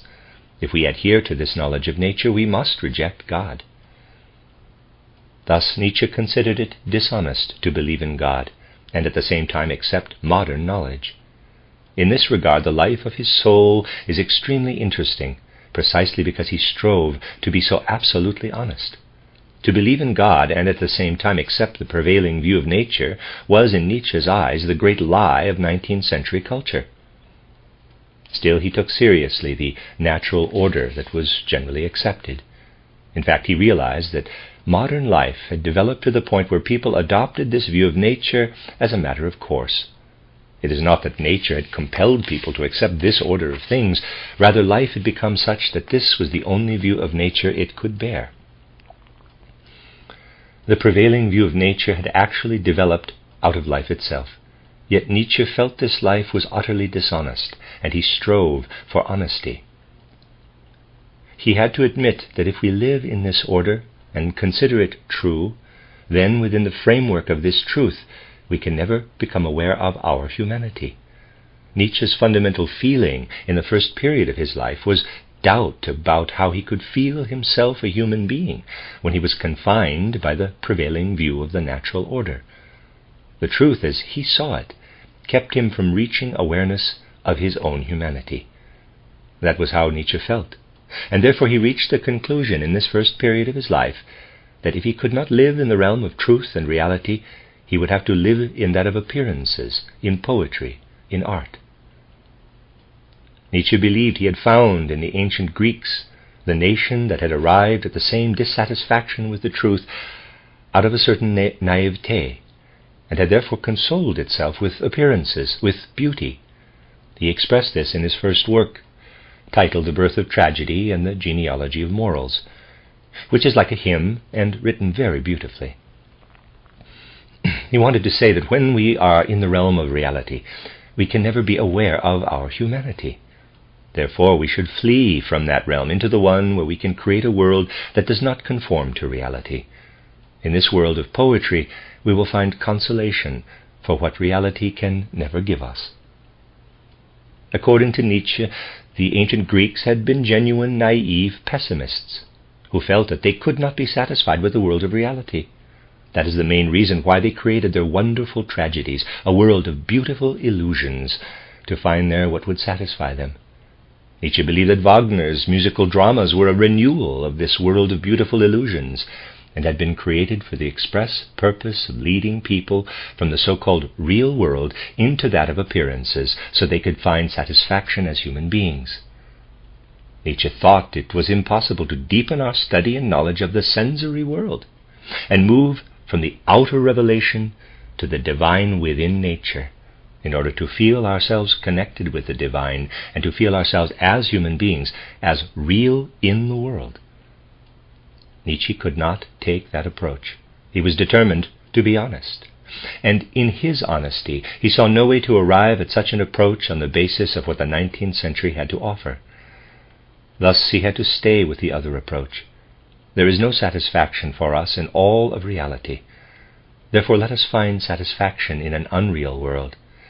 Nietzsche's earliest attitude toward the world can be compared to that of beings who land on another planet where they find only corpses. Regarding the corpses not as remains of a reality, but as a reality in themselves, because the souls that once filled these dead bodies are no longer present, these beings then proceed to make up for their consolation fictitious entities, to ensoul the corpses. Basically, Nietzsche's writings, following his title, The Birth of Tragedy, for example, title David Strauss, the Confessor and Writer, title On the Uses and Disadvantages of History for Life, title Schopenhauer as Educator, and title Richard Wagner in Bayreuth, were confrontations between the dishonesty of his time and his own honesty. Though it had no way out of the sensory realm into the spirit, Nietzsche's age still talked about spirit. Though its knowledge did not really include anything divine, that age still talked about God. In fact, in Nietzsche's time, the prevailing view was that in earlier ages people had accepted the illusion of a God, but the study of nature had since revealed that God did not exist, but, oh, well, there were concerts and music instead. This Philistine point of view was set forth in one chapter of David Friedrich Strauss's book titled The Old and the New Faith. Nietzsche was particularly annoyed about this chapter, so he wrote an article against Strauss, a relatively excellent man, labeling him a Philistine. In this article, Nietzsche explained that people either are dishonest in still assuming the existence of God, or they sink to the level of the banal and Philistine, as David Friedrich Strauss did. However, then followed the second period in Nietzsche's life. He remained true to himself in regard to his atheism and his insistence on honesty. Still, in the earlier period, he had accepted ideals, albeit aesthetic ones. He had found them a solace against the reality our outer senses present to us. However, in the second period, Nietzsche clung more strongly to the one and only thing that, according to the prevailing opinion of his time, the world could reveal. He had to admit that regardless of our devotion to ideals, they are undoubtedly born out of our physical nature. People lead themselves to believe in all kinds of beautiful things, but their ideals and beauty are only all too human. This was the beginning of the time in Nietzsche's life when he became especially aware of human weaknesses, the all too human, our surrender to our physical nature. Since Nietzsche took the prevailing view of nature seriously, he had to realize that people cannot help but surrender to their physical nature. In fact, at one time he said, quote, 3 cheers for the physical. Let us cheer even more the honesty in our faith in the physical. End quote. In this second phase of his life, Nietzsche said roughly, let us be honest, and let us realize that even the most beautiful and idealistic thought we might have is still nothing more than an emanation from our physical nature. Therefore, let us approach human life not by describing the smoke coming out at the top, but by looking at the fuel causing the smoke. And then we will arrive not at the idealistic divine, but at the human, all too human. In a sense, then, Nietzsche killed every idealistic striving in life because he wanted to be honest with himself and others. He concluded that what people usually call soul is really only a lie. It is actually based on the bodily organization, and the effects of this organization manifest in such a way that we call them soul. According to Nietzsche, the fact that some of his contemporaries were reading writers such as Voltaire was an indication of true enlightenment. True enlightenment for him meant that people would stop getting themselves entangled in some kind of an illusory world to transcend reality, and instead would look at the physical nature of reality and see that everything moral originates there. The most striking feature of the third period in Nietzsche's life is the extreme to which he took his honesty, probably out of his, by now, highly pathological condition. For example, he claimed that if we take our modern knowledge of nature and its laws seriously, then we have to admit that the spirit supposedly living in us is nothing else than a mere emanation from our physical nature. Therefore, the perfect human being is the one whose physical body is the most perfect in comparison to other parts of the person.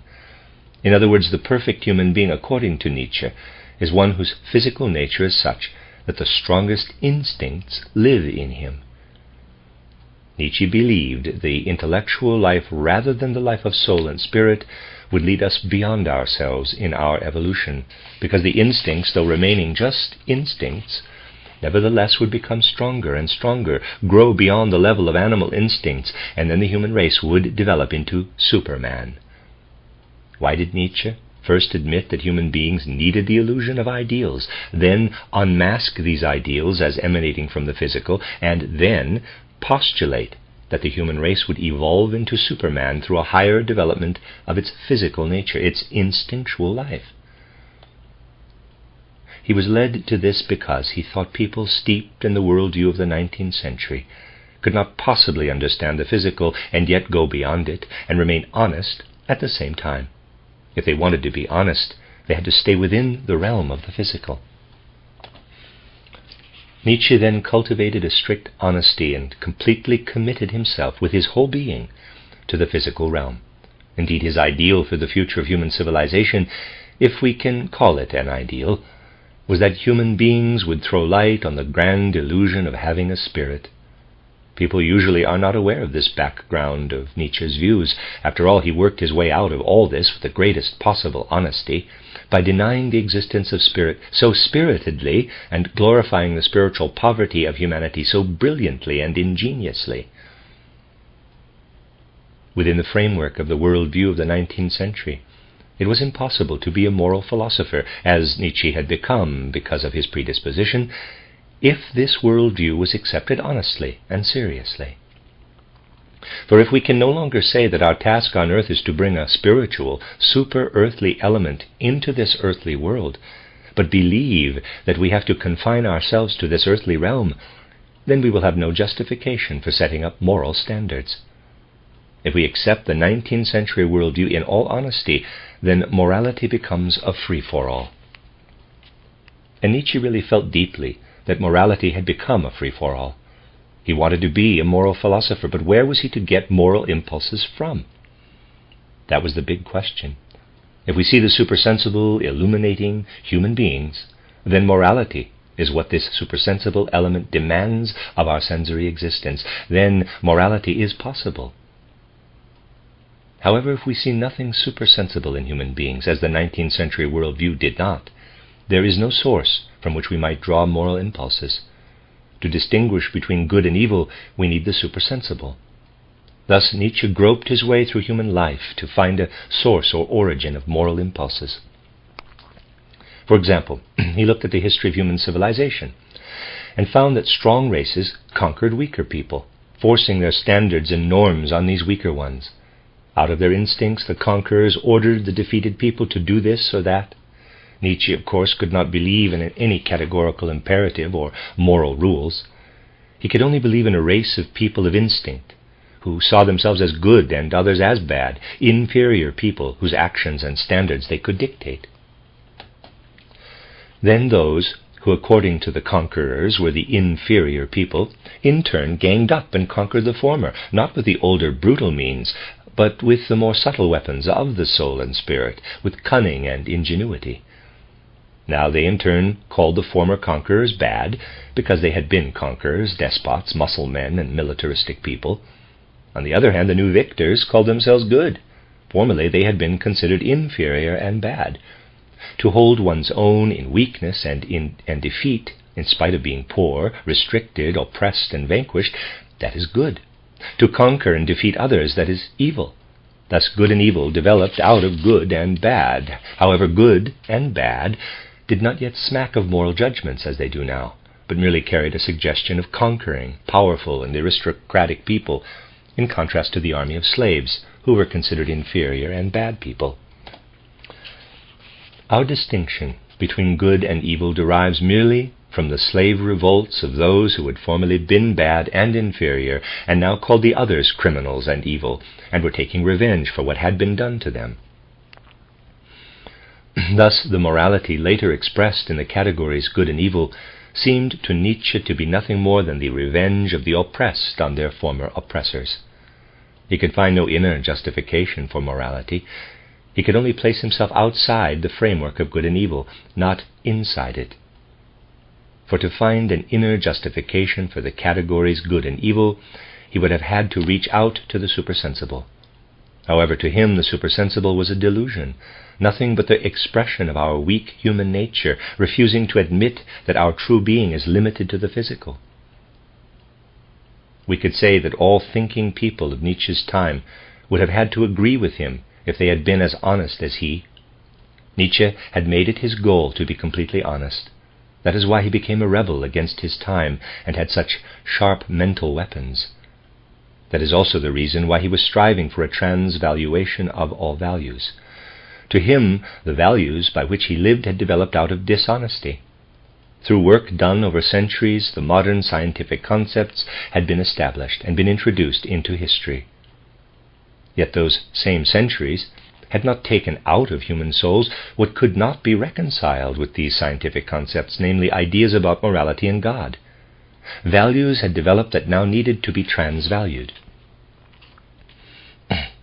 Nietzsche's life was really a terrible tragedy. I don't think it is possible to understand human civilization in the last third of the 19th century or its lingering effects on the 20th century, without having at least some insight into this tragedy that took its course in a soul living through that time, a soul such as Nietzsche's. It is really true that all the breakdown we are experiencing now can be seen as a consequence of what Nietzsche called the dishonesty of modern civilization. We could say that Nietzsche became a rebel against his time because he felt that the continuation of this dishonesty would lead to a destructive battle involving all peoples belonging to this modern civilization. Indeed, the tragedy of Nietzsche's life developed because he was looking for the basis of morality, but the education and culture of his time made him unable to find it. He could not find a source from which to draw moral impulses. Thus he groped his way through life, and in the process hurt his fingers. Out of the pain he suffered, he described his time the way he did.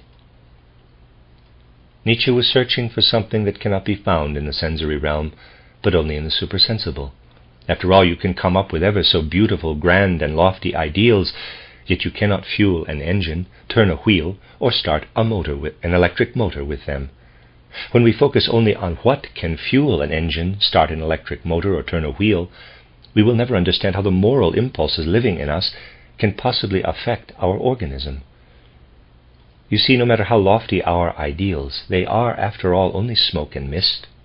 For there is no way they can intervene in a muscle, improve any of our skills or the like. We cannot see moral ideals intervening in the organic realm anywhere in the sensory world. Nietzsche could not help realizing that when we come up with ever so beautiful ideals and keep them in our heads, we are treating our organism just as we would a machine. As far as machines are concerned, we can write the words moral ideals on posters. They will still not fuel the machines nor make them move. Nevertheless, we move. And if we are as natural science sees us, are we then moving in accordance with our moral ideals? Compared to reality, our ideals are lies. The effective person is not the one who is devoted to ideals, but the one who fuels his or her engine so that the instincts become more powerful, the blonde beast, as Nietzsche put it. These were the problems Nietzsche had to face when confronting a human race that could have been moral, according to his definition, only if the moral impulses had been able to intervene in them.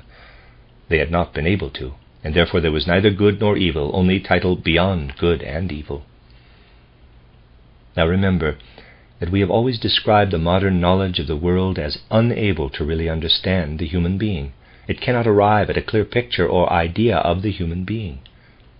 Through our experiencing life in our souls in accordance with this modern worldview, we cannot come close to knowing the human being. Yet everything in Nietzsche was directed to the human being. Everything was aimed at something he could not reach. In addition, he wanted to lead the human being to develop into Superman, in accordance with the modern idea of human evolution. However, he had not really grasped the human being. Of course, he could not possibly have shown how something he did not have was to develop into Superman. According to Nietzsche, the human being as such did not exist in terms of idea, perception, feeling, or will impulse, and Superman necessarily even less so.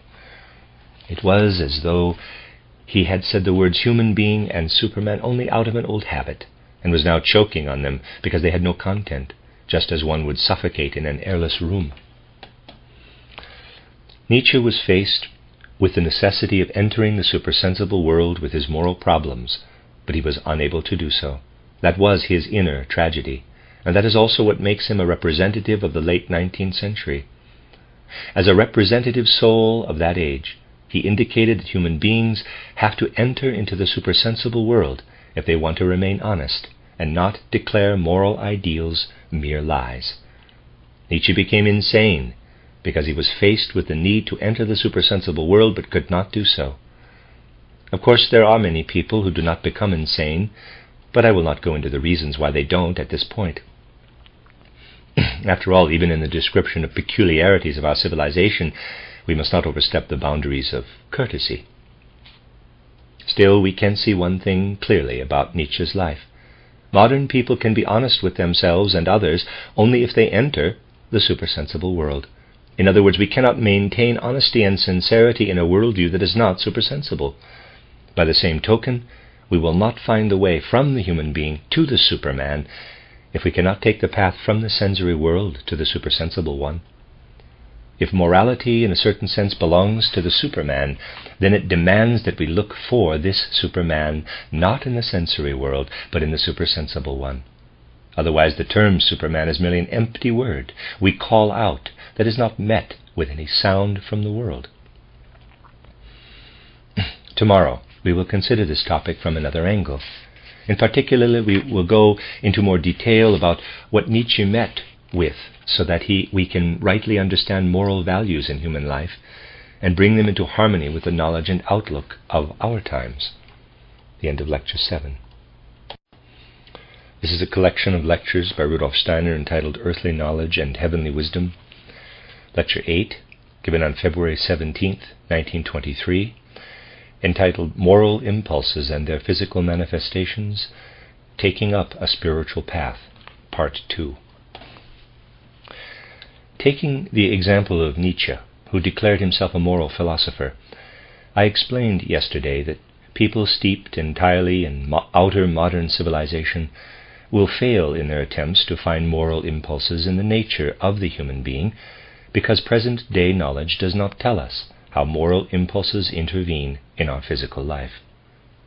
On the one hand, our civilization accepts the laws of natural science, which have already influenced our education to such an extent that we absorb their interpretations of nature from childhood on. On the other hand, there is a moral worldview that stands on its own. We regard moral impulses as commandments or as standards of behavior developed through social conventions. We are unable to conceive of a close connection between ethics and our physical life. As I pointed out yesterday, Nietzsche made honesty his prime virtue, and out of his honesty and sincerity he finally reached the conclusion that human beings are only physical beings. He felt our physical life was human, all too human, and was also the basis of our morality. Because Nietzsche wanted to be honest regarding the worldview of his time, he failed in his moral philosophy. He was unable to see where morality and the physical world meet and work together. Of course, it is impossible to see this working together without entering the realm rightly called the supersensible world. We have to realize that it is only in human life that moral impulses, moral ideals, if you like, and the physical processes and functions within us come into contact. Today, the big question for us is whether the moral impulses we have remain abstract or can actually intervene in our physical organization. As I said yesterday, we can be sure that no moral impulse intervenes in the mechanism of a machine. There is no direct connection between the moral world order and machines. Consequently, when the human organism is presented as a kind of machine, as happens more and more often in the modern scientific outlook, the same then applies to us, and moral impulses are only an illusion. At best, we can hope that some being made known to us through revelation will intervene in the moral world order, reward the good, and punish the evil people. But we cannot see a connection between moral impulses and physical processes inherent in the order of the world. Today I want to talk about the realm where this connection between the physical and the moral actually exists. To help us understand what I am going to say, we will begin with animals. Their physical body, their organism of etheric formative forces, and their astral body work together. There is no real I incarnated in animals. Rather, they have a group I that intervenes from the outside. Now we must realize that we have to distinguish two main parts in the animal organization. On the one hand, there is the head. In higher animals, and also in human beings, the head is the primary bearer of the nerve sense organism. Everything the animals take in from the outer world enters their body mainly through the organs in the head. Of course, what I have emphasized so often is true here too. We should not project the organization of an organism as a whole onto one of its physical parts. In a sense, however, animals are all head, even though they can perceive with their whole body, not just the head. Their nerve sense organism is mostly located in their head. That is where their relationship to the outer world develops. When we now look at the overall organization of animals and see that the opposite pole to the head organism is the tail end, then in terms of the animal's physical, etheric, and astral organization, we can say that their astral mobility flows from the back to the front. The streams of their astral body are continuously flowing from the back to the front and meet the sensory impressions received through the sense organ in the head. Thus, the two streams merge. I can draw you a rough sketch of this here. The astral streams flowing from the back to the front are met by the sensory impressions flowing from the head toward the tail end. These two currents merge and work together throughout the animal's organism. You can see this merging clearly in dogs. Upon seeing its master, a dog wags its tail. This shows the dog received the sensory impression of its master, which flows from the front to the back, and this is now met by the astral stream. This streaming of the whole organism from the back to the front manifests in the wagging of the tail. There is complete harmony. If you want to know how joy is expressed in the physiognomy of a dog, you should not look so much at its face when it sees its master, but rather at the wagging tail. Basically, this applies to all animals. In lower species, for example in fish, we cannot see this as clearly because their astral body is more independent. However, with clairvoyant consciousness we can see it all the more clearly. Clairvoyant consciousness knows that when a fish perceives through its nerve sense apparatus that something is floating toward it, the fish sends its own astral stream from the back toward the front to meet the impression from the outside. As a result, there is a wonderful glittering merging of what the fish sees and what it brings to meet the perception. This deep meshing of the astral stream from the outside, after all, what a being receives with sensory impressions is an astral stream from the outside, and the astral stream flowing from the back to the front is interrupted in human beings because we stand upright. Because we are upright beings, we cannot send astral streams to meet our sensory impressions as directly as, for example, dogs can. Dogs have a horizontal spine. Thus, the astral stream from the back to the front goes through their head. Our head stands out, so to speak. Therefore, the relationship between the astral currents flowing from the back to the front, which are what our inner being consists of, and the other ones coming through our sensory impressions is not as simple as it is in animals. We have to study carefully what I have just explained if we want to understand how the moral intervenes in our physical nature. We do not concede morality to animals because in them the streaming of the astral from back to front and from front to back is not interrupted at all. In human beings, however, the following occurs. Our head is lifted out of the astral current that flows from back to front. This signifies the incarnation of our I. It is because our blood flows not only horizontally but also upward as the bearer of our inner I forces, that we experience this I as our own individual I. That is also why our head, the main carrier of our sensory impressions, is at first completely focused on the outer world. Due to the way we are organized, our sense of touch is much more closely connected to that of sight than is the case in animals. When animals see something, they immediately have the feeling of touching what they are looking at. The sense of touch is stimulated by their sight. This stimulation of the sense of touch then combines with the current flowing from the back to the front. In contrast, our head is lifted above this and focused exclusively on the outer world, as is obvious above all in our sense of sight. In a way, our sense of sight is a kind of etheric sense. For example, we learn only gradually to judge distances and so on, and we mostly see what is expressed in color and shades of color. Just remember that painting in perspective was not developed until the age of intellectualism. Earlier artists did not yet paint in perspective.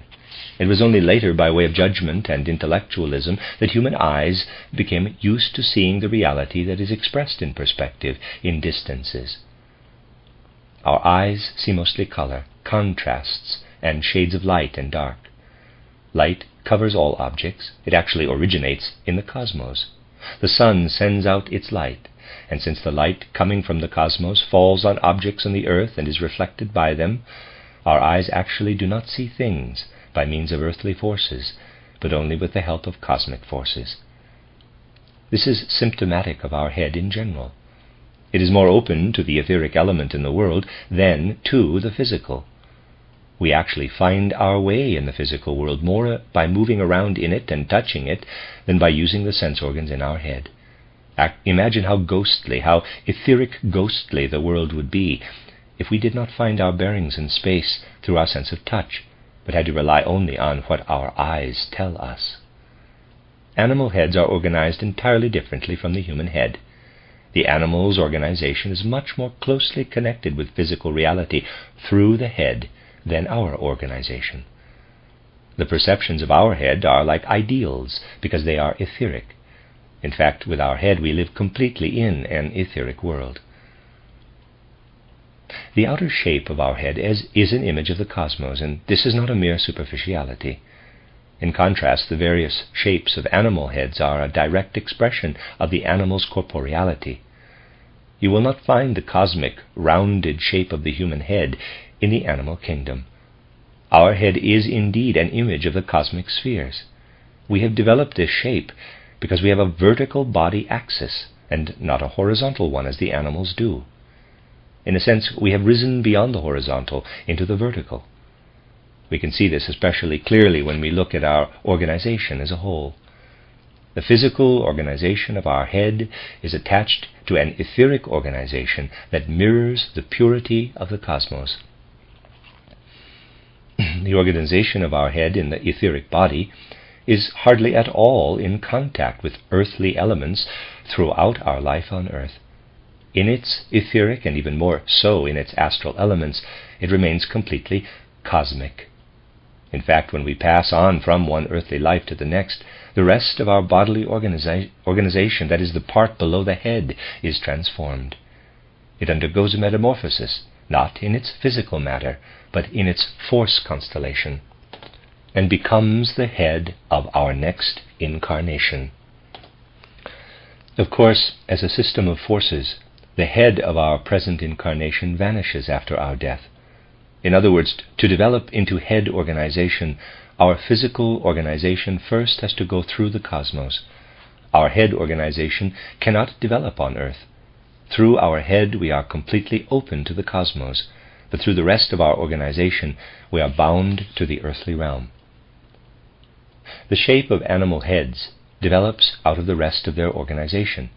However, our head, in a sense, lifts itself with a certain amount of independence out of our organization. Now the rest of our organization pushes its way into our head in our changing gestures and facial expressions.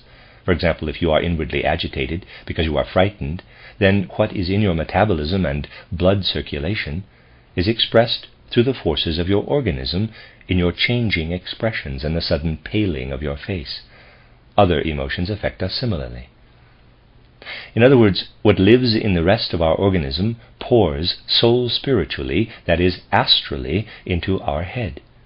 What lives astrally in the rest of our organism becomes manifest in our complexion and, above all, in our changing expressions, in our physiognomy, in the physiognomy and mobility of our head.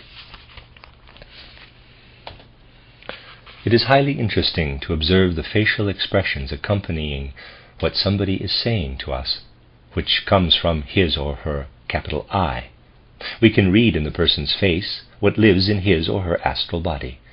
If you observe the face of someone speaking to you, you receive the person's I with his or her words, and the other's astral body with the facial expressions accompanying the words.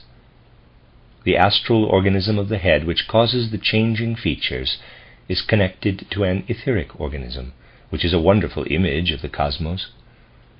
It is very strange to observe with supersensible sight a person speaking.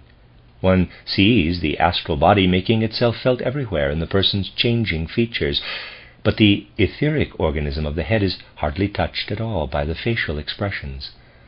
The etheric organism of the head refuses to assimilate the facial expressions into itself, into its forms. For instance, It is very interesting to see that certain hymns permeate a person's astral body with a feeling of holiness and are easily assimilated into the etheric organization of the head. In the process, the etheric body accompanies the facial expressions with a play of light in its facial region. However, in the parts of the etheric body that lie further back, away from the face, there the etheric body puts up a strong resistance against assimilating any processes from the changing features. This shows you that while our head is, in a way, related to the rest of our organism, this connection is governed by certain laws, because the etheric body is an image of the cosmos. It wants to maintain this shape of the cosmos and does not want to deviate from it, especially not because of what comes from the passions and instincts of human nature. Our facial expressions are contingent on our temperament, character, and various soul and physical characteristics. They are visible, but there is still another physiognomy that is even much more vivid, but it is in our unconscious. It is supersensible, and beyond the scope of our sensory perception. When you look at our astral body, in particular the part that is connected to the metabolic limb system that surrounds and permeates our legs and abdomen, you will see a very expressive physiognomy if you have supersensible perception. The strange thing is that this physiognomy is revealed from the outside in. Thus, while the physiognomy accompanying our words and expressing our interest in our surroundings is revealed on the outside, another physiognomy that we are not conscious of is revealed on the inside. I would like to explain this with a diagram. Here we have a human being. There is the astral body that causes the facial expressions visible on the outside. And here is another part of that same astral body. In the astral body up here, our physiognomy is visible on the outside, but down here in the other part, we have a physiognomy manifesting entirely on the inside. The latter part of the astral body faces toward the inside. We are usually not aware of this, but it is nevertheless true. Children continuously turn this physiognomy of the lower part of the astral body toward their inside. By the time they become adults, the expressions or features become more or less permanently turned to the inside. Now let me tell you what is behind all this. When we have an impulse to do what is rightly called a good or moral deed, our inner physiognomy is different from what it would be if we had an impulse to do something evil. We have, in a sense, an ugly physiognomy on the inside when we carry out a selfish deed. After all moral deeds are basically unselfish, and all immoral ones egotistic. However, in everyday life, this moral difference is masked by the fact that people can be very immoral, that is, full of selfish motives, but still follow a conventional code of morality. Of course, this code is not at all their own. Rather, people are stuck in what they were taught since childhood, or in doing things because they are worried about what others will say. True morality, however, that lives in the human individuality, means that our good deeds originate in our interest in other people. We can develop this interest by feeling within ourselves what others feel and experience. Basically, immorality means that we close ourselves off against the feelings of others and are unsympathetic. To have morally good thoughts is to put oneself in someone else's place. To have morally evil thoughts is to be unable to do so. This can then develop into laws and conventional rules, things people get embarrassed about, or don't. Actions that are in fact selfish can be deeply buried beneath conventions. Fundamentally, however, morality cannot be judged on the basis of what people do. We have to go deeper into the character and nature of human beings to determine the moral value of a person. Our moral value is expressed in the astral body. Its lower part turns a beautiful countenance toward the inside when unselfish deeds and impulses live in us. When selfish and evil impulses live in us, then this part of the astral body turns an ugly countenance toward the inside. Thus, when we can read with spiritual accuracy what is inside a person, we can tell by this physiognomy whether he or she is good or evil, just as we can assess people's other characteristics by their facial expressions.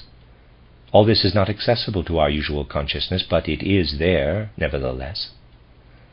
It is impossible for dishonesty not to enter deeply into the dishonest person. Now, an out-and-out villain may have complete control over his facial expressions and have the most innocent face you can imagine while he is plotting more villainy. Yet what is in his astral body, in his inner physiognomy and features, he cannot disguise. There he turns into a regular devil the moment his immoral motives appear. On the outside, such a villain may seem as innocent as a baby, but inside he looks like a devil, as a pure egotist. He grins diabolically at his own heart. This law applies as much as the natural laws. Now, the crucial point is that when an ugly physiognomy develops down here, the head, being used to the cosmos, repels it and does not take it in. As a result, we form in our etheric a body similar to Ahriman's, its atrophied head reduced to the instinctual. Everything goes into the lower members of the etheric body. The head will not accept any of it, and we then become Ahrimanic in the lower part of our etheric body. Then our head, too, becomes permeated with what this Ahrimanic body pushes up into it. The strange thing here is that our head, already in its warmth ether, rejects the physiognomy of immorality and does not let it enter. Consequently, immoral people have an etheric Ahrimanic organism within them, but the shape and function of their head is not influenced by that. Their head is still an image of the cosmos, but it is less and less a part of them because they cannot permeate it with their own being. Immoral people do not advance far beyond their previous incarnation. Their head, developed through the transformation of the rest of their body from the preceding incarnation, remains unchanged. Thus they have not advanced much by the time they die. On the other hand, the inner effects of our moral imagination create a vertical stream up into our head. Nothing immoral can stream in the vertical direction. It is pushed back, pressed together, and makes the person Ahrimanic. Only what is moral can stream in the vertical direction. In fact, the physiognomy of the immoral is repelled in its vertical movement already in the etheric, already in the warmth ether of the blood. Our head does not take it in. However, the moral enters our head with the warmth of the blood already in the warmth ether, and even more so in the light ether, the chemical ether, and the life ether. Then we permeate our head with our own being. What happens there is indeed an intervention of the moral in the physical organization, for we can say that our etheric head organization has an affinity for the moral in us, but not for the immoral. Of course, if we do not go beyond physical sensory perception, we cannot see how our moral impulses work into our physical organization by way of the etheric. We have to look at the human being as a whole, including the etheric and astral organization, to see how the moral intervenes in the human organism. As you can imagine, this looks different when we are dead. If our head has repelled the forces of our remaining organization, then in our etheric body, which we cast off after a few days, there will be nothing left of us. Then we cannot have much of an effect on the world, and we cannot work on the further development of the earth, because we do not send forces into what will last into the future. If we have developed moral impulses that have entered our head, then our etheric body leaves us after death in the form of a human being. The etheric body of immoral persons, on the other hand, looks completely Ahrimanic when it leaves them. We can get a good idea of the shape of Ahriman even without trying to meet Ahriman himself. We only need to look at the etheric body of immoral persons, whose form has become completely Ahrimanic, merging into the cosmos. However, the etheric body that leaves the eye and the astral body of a moral individual 2 or 3 days after death will be humanized, well-rounded, and serene. Such individuals assimilate their experiences during life with their head, and through the head's resemblance to the cosmos, they can then give them to the cosmos. As I said, our head resembles the cosmos, but the rest of our organism does not. Instead, after it has been given over to the cosmos, the rest of our organism will be scattered and fall back onto the earth or enter streams that circle the earth. However, our morality that we have imprinted into our head will be poured out into the cosmos, and that is how we participate in the reshaping of the cosmos. In other words, by being moral or immoral, we actively work on the future of the earth. Immoral people present the forces surrounding the earth with what drizzles down onto the earth etherically and reunites with it, or what lives in the orbit around the earth. These surrounding forces are important for all earth activity because the physical of the earth develops eventually out of the etheric. On the other hand, moral people have taken into their head the forces that develop especially through moral impulses, and they therefore give to the cosmos what they have achieved on earth. If we remain within the limits of the earth, we cannot see how moral impulses actually work. They remain only abstractions for us. For example, consider what a moral philosopher such as Herbart says about moral impulses. He distinguishes 5 kinds of moral impulses: inner freedom, benevolence, perfection, fairness, and honesty. People living according to these 5 virtues would be moral people for Herbart. However, Herbart is unable to say anything more concrete and specific. He can only characterize an individual as moral. He cannot explain what this means for the world. Yesterday, I told you about the 4 cardinal virtues Nietzsche distinguished. His grouping is a bit different from Herbart's. Nietzsche listed honesty with oneself and one's friends, courage toward one's enemies, magnanimity toward the vanquished, and courtesy to everyone. However, all these virtues remain abstractions as long as we look at the human being only as a physical organism. In a sense, presenting people with these virtues as moral impulses is like giving an order to a machine. You can persuade and coax a machine all you want. It will not dream of accepting any of your impulses. Similarly, human beings, as they are defined by our modern worldview, cannot accept any moral impulses. To understand the reality and effectiveness of the moral, we have to enter the supersensible realm. The physiognomy turned toward the inside, the gesture turned inward, they are supersensible. Depending on whether they are moral or immoral, they are either taken in or rejected by the head, and then either flow into the cosmos or shatter on the earth, burst and are scattered everywhere. Thus even a moral philosopher with the inner force of Nietzsche is at loose ends with his moral principles. He can only solidify them in the way I described yesterday. However, that would still not be a true solidity. In spite of all his explanations in title Beyond Good and Evil, he had to trace everything to the physical body.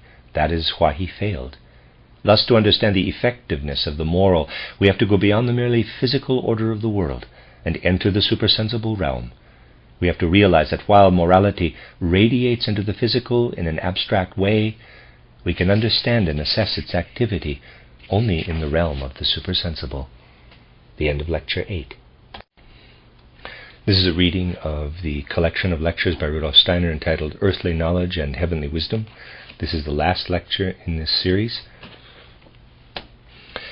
Lecture 9 was given on February 18th, 1923, entitled Moral Impulses and Their Physical Manifestations, Taking Up a Spiritual Path, Part 3. As I have often emphasized, intellectual life has become predominant in our time.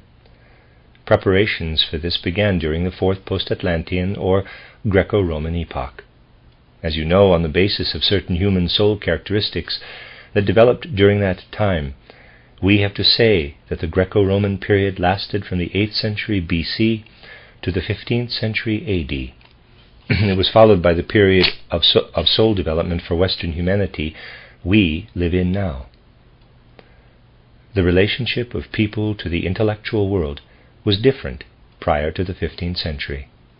Although the inclination in the mood of human souls toward intellectualism that existed in Greece has been in decline since the 4th century AD, the Greco-Roman soul mood can still be detected everywhere in the second part of the 4th Post-Atlantean epoch.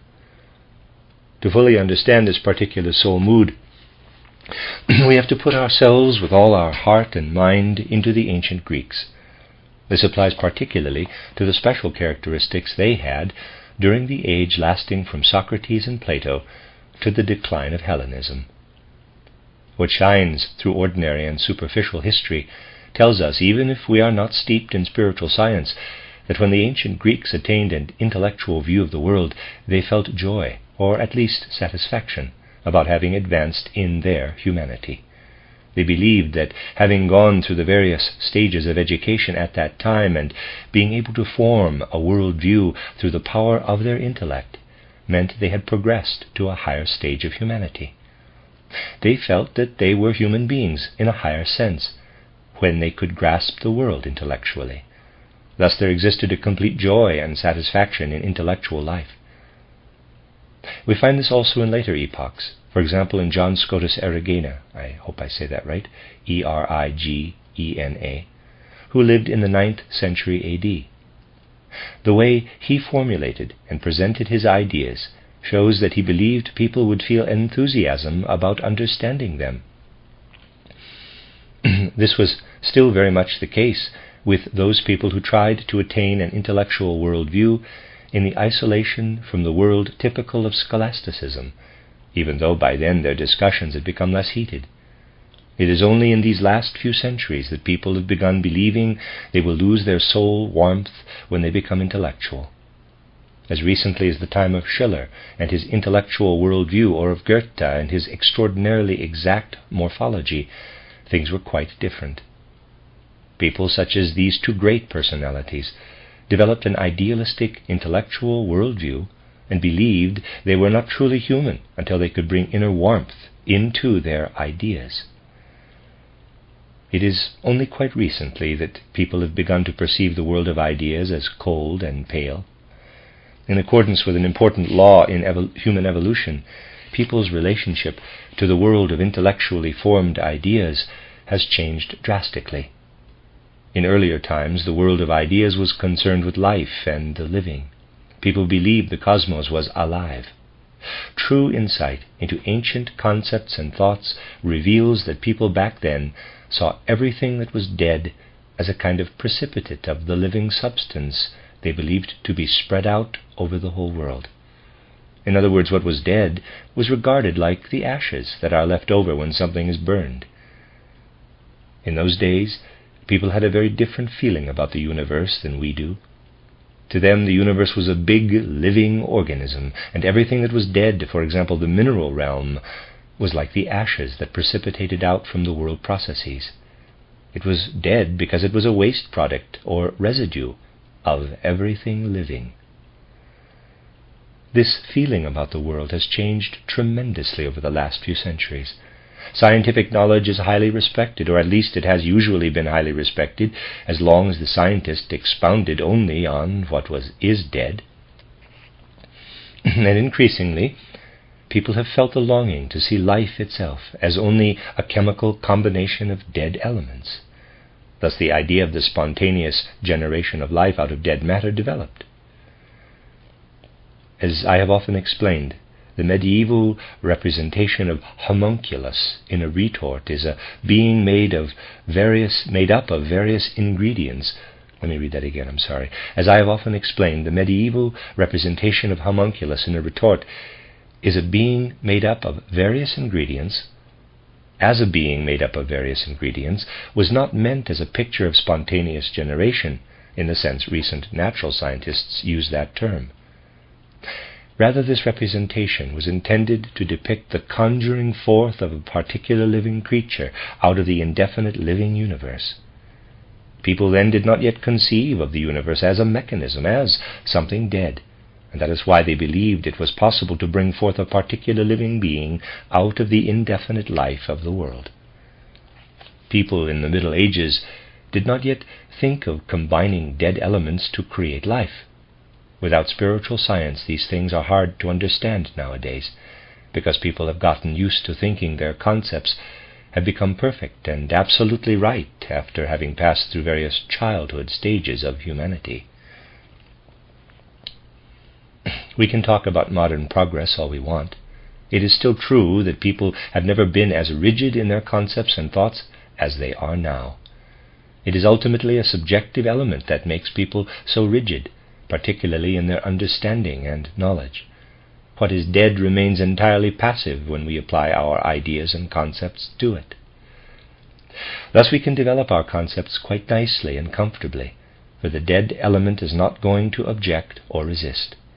We can then apply our concepts about the physical world to nature, without being bothered by the fact that nature itself, in its living flexibility, challenges us to be just as flexible in our concepts.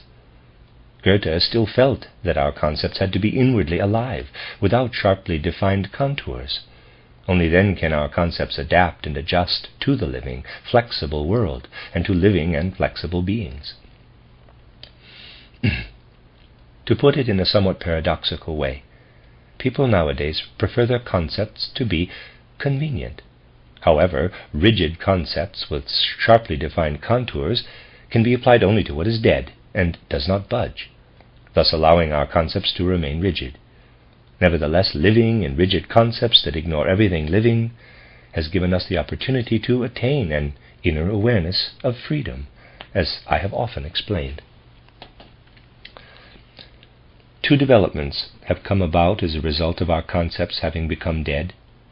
First, the awareness of freedom, and second, the possibility to apply the rigid concepts, which have been developed out of what is dead and can be used only for what is dead in our magnificent, triumphant technology, which is nothing more than the putting into practice of a rigid system of ideas. This is one aspect of the evolution modern humanity has undergone. We have to understand how human beings, in a sense, have cut themselves off from everything living, that the living has become alien to them. And we also have to understand that when we do not want to remain in the realm of the dead, but want to take the impulse of the living into our soul, then we must find this living element on our own.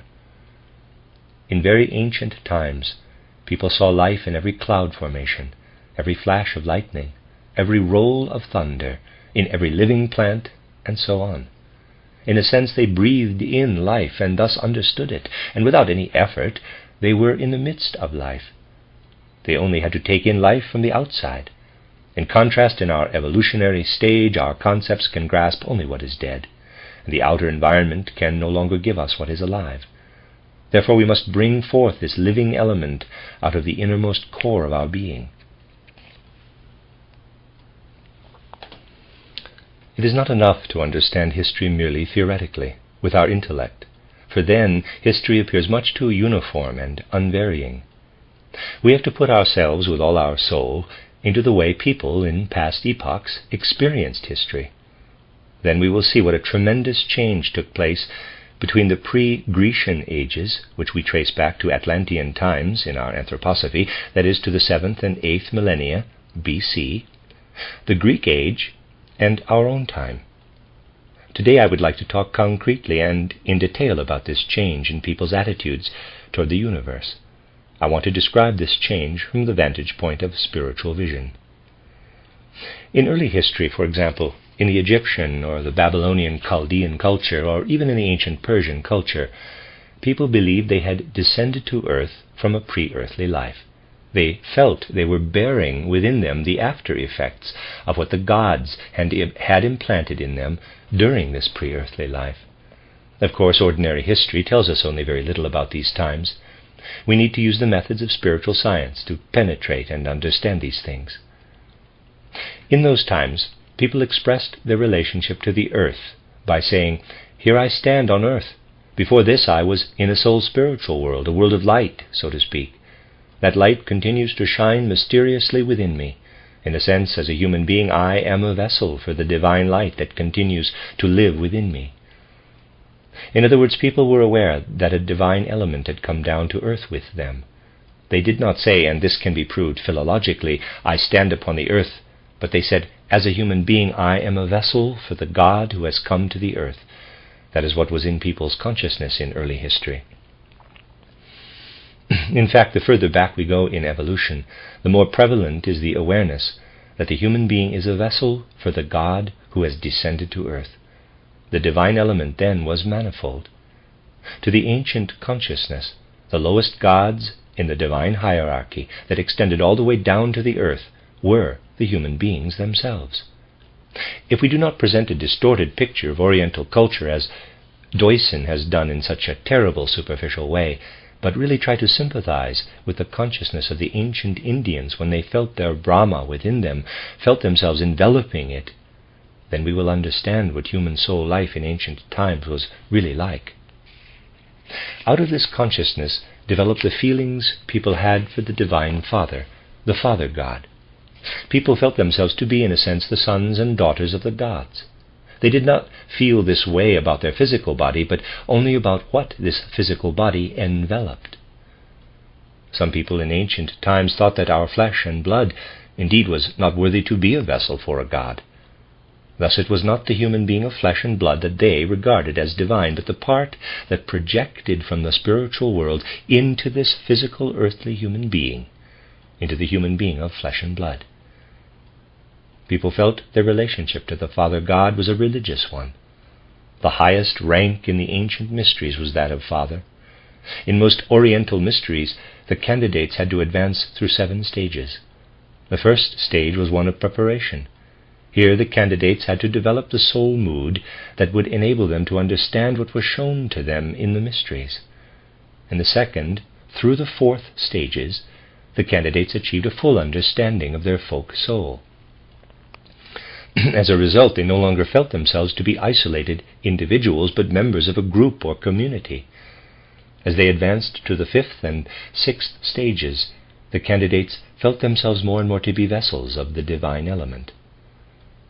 The highest stage was that of the Father. The candidates who reached this stage were personalities who represented in their outer life what people felt to be the divine primordial principle to which they really felt connected. Their culture was completely determined by the center of their religious life. People had to consciously feel a relationship to the divine, fatherly, creative principle. Accordingly, people felt everything they could understand within themselves. For example, the light of knowledge that they could become aware of as bequeathed upon them by God the Father. They felt God the Father continuing to work in their intellect. All their cults were shaped by this, as they were simply reflections of the path of knowledge the candidates took in the mysteries. Then came the age of Greek antiquity. The ancient Greeks were the purest representative of the stage of humanity that developed out of the soul conditions I have just described. The Greeks thought of themselves more as human beings than as mere vessels of the divine. Nevertheless, their feeling about themselves was such that those who had undergone any education, let's say intellectual, artistic, or religious training, felt that the divine had completely entered into the human being, without remainder, so to speak. Thus they no longer thought of themselves as vessels of a god, but rather as representations of him. However, this was not expressed as openly as the other soul condition had been in earlier times. In ancient Greece, it was revealed only to mystery candidates at a certain stage of initiation that as human beings they were also divine beings, sons of the gods. In fact, it was considered impossible to present this mystery of the origins of humanity to people who were unprepared. Nevertheless, this was how the initiated Greeks thought, and thus it was the fundamental feeling of their culture. It was not a sharply defined idea, but a basic feeling of the soul. This basic feeling is expressed in Greek art, where the gods are represented as idealized human beings in accordance with that fundamental feeling. In a sense, then, the ancient Greeks kept their relationship to the divine in the purity of their heart and feelings. Now, when the Greek worldview was well into its decline, a totally new soul mood appeared with the 15th century. People no longer thought of themselves as earthly vessels of the divine or as representations of the divine. Instead, they saw themselves as having evolved through lower imperfect stages into human beings, beings who can only look up to the otherworldly divine. The natural sciences of modern times are based on this fundamental feeling.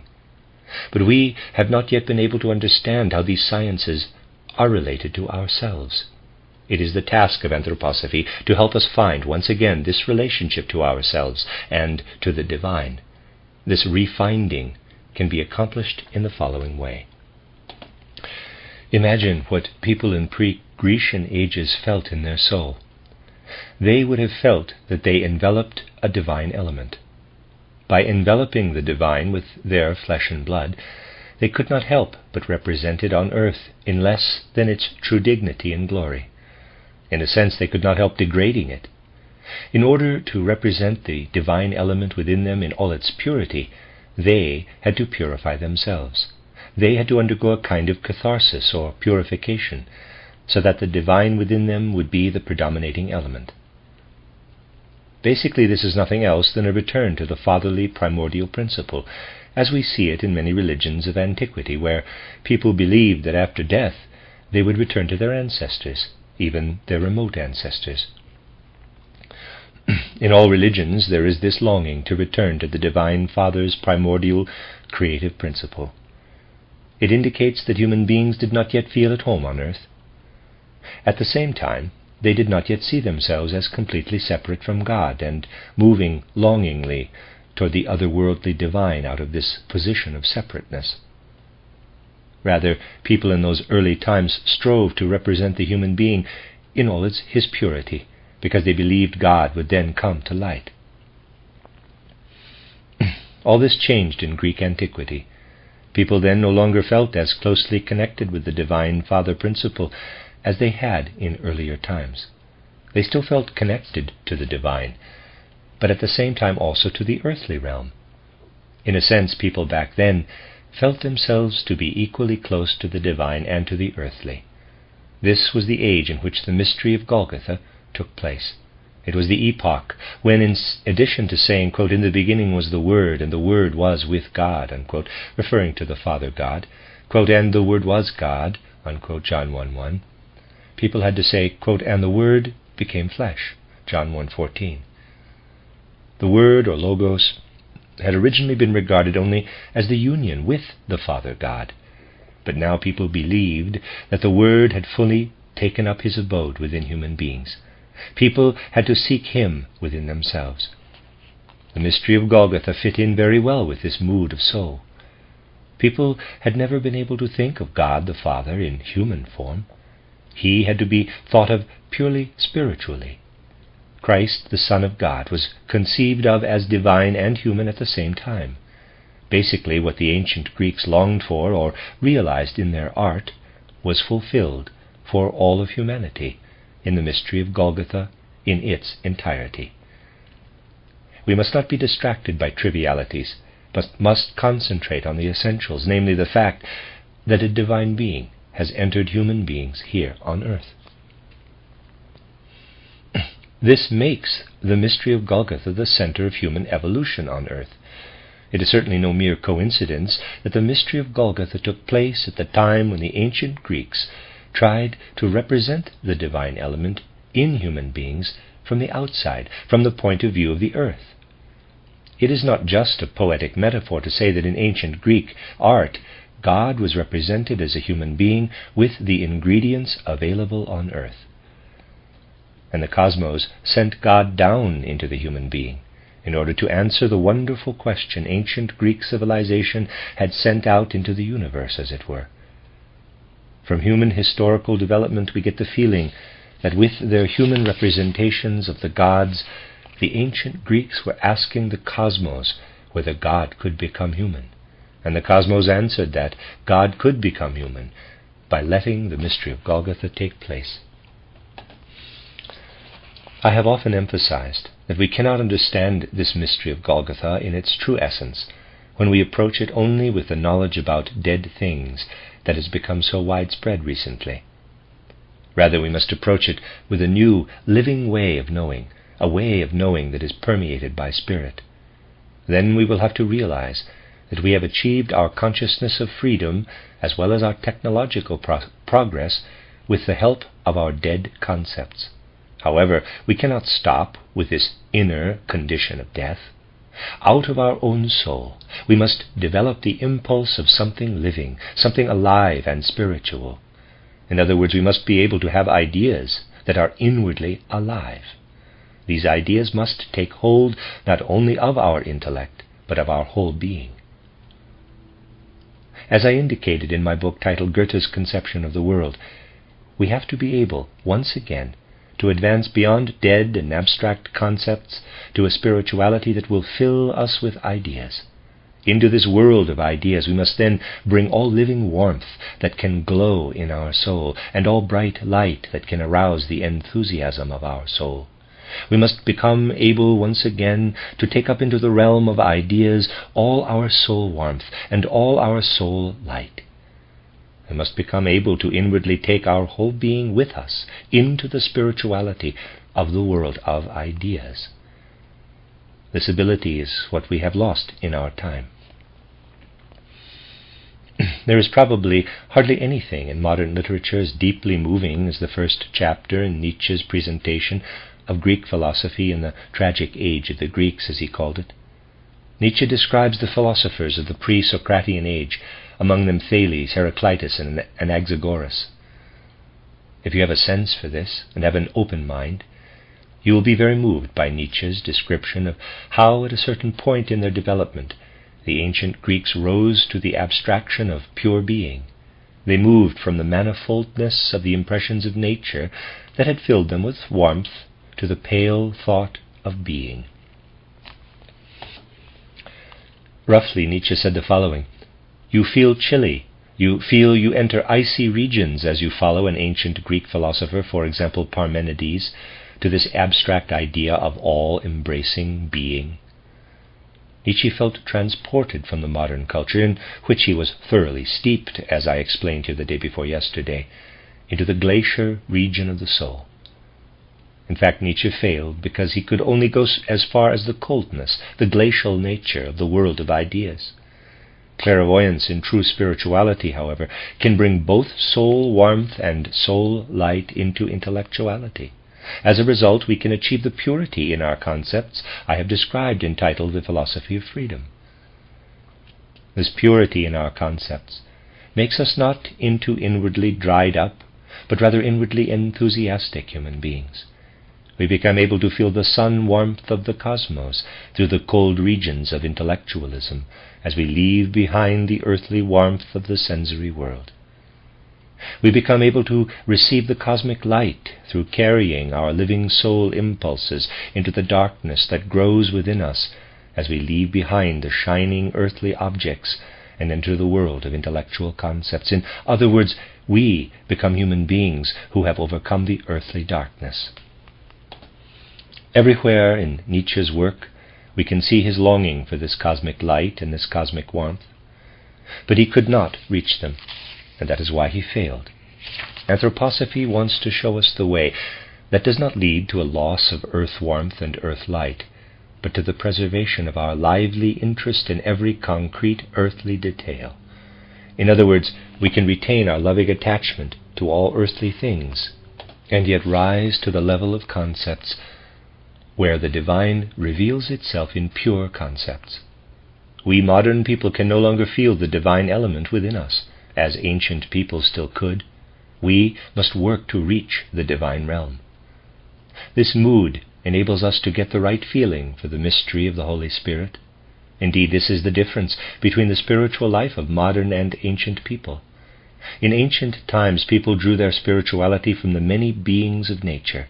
Clouds spoke to them of the Spirit, and so did the flowers. In contrast, our concepts have grown cold and dead, and we must bring them to life by ourselves. Only then can we approach the Holy Spirit, who will help us to understand the mystery of Golgotha in the right way. We take something of our humanity with us when we imbue our ideas with soul warmth and soul light through anthroposophy. If we did not do this, we could not go beyond the dry, banal, and abstract aspect of the world of ideas. When we achieve an understanding of the world through the insights I have explained in my anthroposophical books, then our ideas remain just as exact as they are in mathematics or in the other sciences. Our thinking will be no less exact than that of the chemist in his laboratory or the biologist in his study, but our concepts require that we bring something of ourselves to them. When anthroposophists speak out of imagination or inspiration, and people really understand them based on their sound common sense, Then they will see this imagination or inspiration as clearly before them as mathematicians see their equations or geometrical figures. But people must bring something of their humanity with them, or they will not understand these ideas in the right way. What they must bring with them is love. We cannot acquire the knowledge anthroposophy gives us without permeating it with love. Without love, it has no more significance than anything else. It makes no difference whether you classify beings, as the materialistic scientists do, into marsupials, anthropoid apes, ape men, and human beings, or whether you say human beings consist of physical body, etheric body, astral body, and I. Granted, they are different thoughts, but the state of the soul is the same in both cases. The condition of our soul will change only when our spiritual understanding of our place in nature becomes inwardly alive. It can change only when the same feeling, perception, and soul conditions that live in love also accompany the act of knowing. When we permeate our knowledge with the experience of love, then our knowledge can approach the mystery of Golgotha. Then we will have more than the naive leaning toward Christ, which in principle is perfectly justified. We will also have a knowledge that extends over the whole cosmos and that can be deepened into an understanding of the mystery of Golgotha. In other words, life in the Holy Spirit leads to living in Christ, the Son of God. There we will come to realize that through the mystery of Golgotha, the Logos has passed from the Father to the Son. Then the important insight will be revealed to us that it was right for people in ancient times to say, "In the beginning was the Logos, and the Logos was with God, and the Logos was God." But in Greek antiquity, people had to begin saying, "And the Logos was made flesh." And we modern people must add, "I must achieve an understanding of the Logos living in the flesh by raising my concepts and ideas, my whole world view into the spiritual realm. Then I will find Christ through the Holy Spirit, and through Christ I will find the Father God." This is definitely not just a theory, but something we can experience directly. This attitude toward Christianity is a natural outgrowth of anthroposophy. Indeed, it is essential for us in our time to understand such a spiritual path. We need this understanding precisely to counterbalance the dead culture that consists of modern life's mechanism, which we must not disparage but highly appreciate. However, for us modern people to enter upon this spiritual path requires an inner jolt. I have recently called it a true awakening, and many people do not want to make that effort. It is this unwillingness to make the effort of the jolt in one's soul that causes the present-day opposition to anthroposophy. After all, experiencing this jolt is somewhat uncomfortable. In a sense, this jolt pulls us into the maelstrom of cosmic becoming. Of course, people prefer to remain peacefully with their rigid, sharply defined concepts that apply only to what is dead, to what does not put up any resistance to their understanding of the world. In contrast, what is living resists being comprehended with dead concepts. It moves around and eludes our concepts. Modern people find that feeling uncomfortable. They clothe it in all kinds of other things, and they get furious when they hear that certain circles want a very different understanding of the world in all areas of life. It is only on the basis of this attitude that we can understand the peculiar developments among the opponents of anthroposophy. We need only mention a few of the most recent developments, and you will clearly see how peculiar they are. First, there is the tragedy of the loss of our Goetheanum. We know very well that no matter what we can do in the way of rebuilding, the old Goetheanum will not appear again. It will remain only a memory. It is really very painful to have to realize that we tried with our Goetheanum to find a kind of artistic style appropriate for the new spirituality, one that would have a stimulating effect, and that with the Goetheanum that style is now, at least for the time being, completely gone. We need only express this realization to feel the tremendous pain the loss of the Goetheanum has brought. Usually when tragedy strikes, one's opponents stop being disrespectful and scornful. However, after the tragedy of the burning of the Goetheanum, our opponents think it justified and proper to oppose us with even more scorn and derision. That is indeed peculiar, and it fits inappropriately, though it is of course inappropriate, with so many other things. The anthroposophical movement began as a purely positive activity. We did not attack anybody, nor did we agitate. We just talked about the results of anthroposophical research. We calmly waited until the souls that are present on earth in our time would come to us out of their own inner impulses in order to understand what was to be conveyed out of the spiritual world.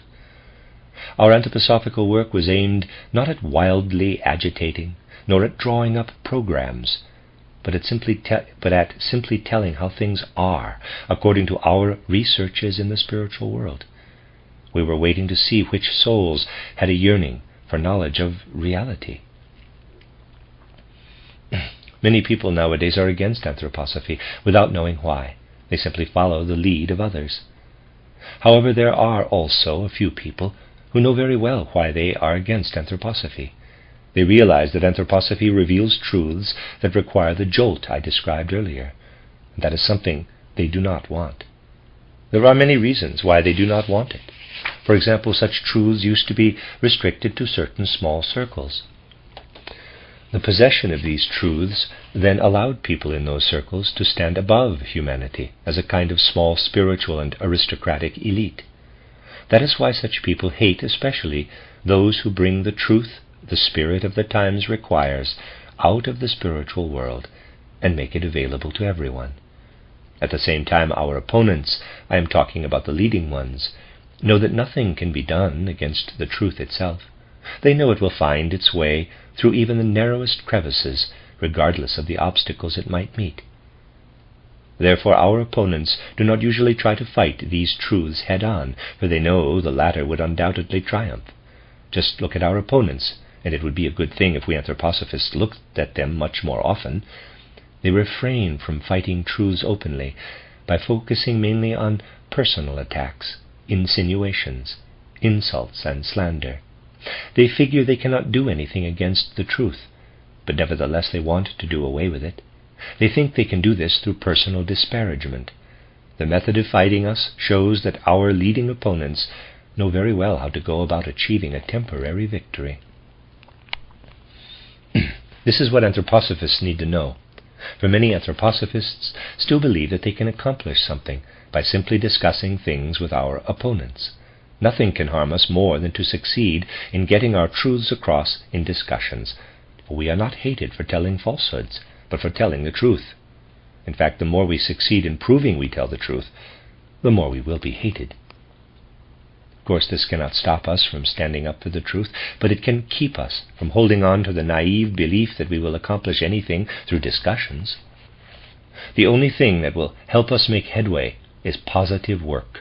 We will make headway if we keep standing up for the truth as forcefully as we can, so that as many predestined souls as possible, there are many more in our time than one usually thinks, find their way to us, and find here the spiritual nourishment they need if something constructive is to be done for the future evolution of humanity, if our future is to be an upward development rather than a regression. It is not possible to find a way out of the chaos of our time through materialist methods. The only way to overcome the chaos of our time is the spiritual way. However, we can enter on this spiritual path only if we choose the Spirit as our leader and guide. Indeed, what anthroposophists must realize and understand in the most profound sense is how to choose the Spirit as their leader in the right way. The end of Lecture 9, that is the end of the collection of lectures, Earthly Knowledge and Heavenly Wisdom by Rudolf Steiner, given in Dornach between February 2nd and February 18th of 1923. It is volume 221 in the collected works.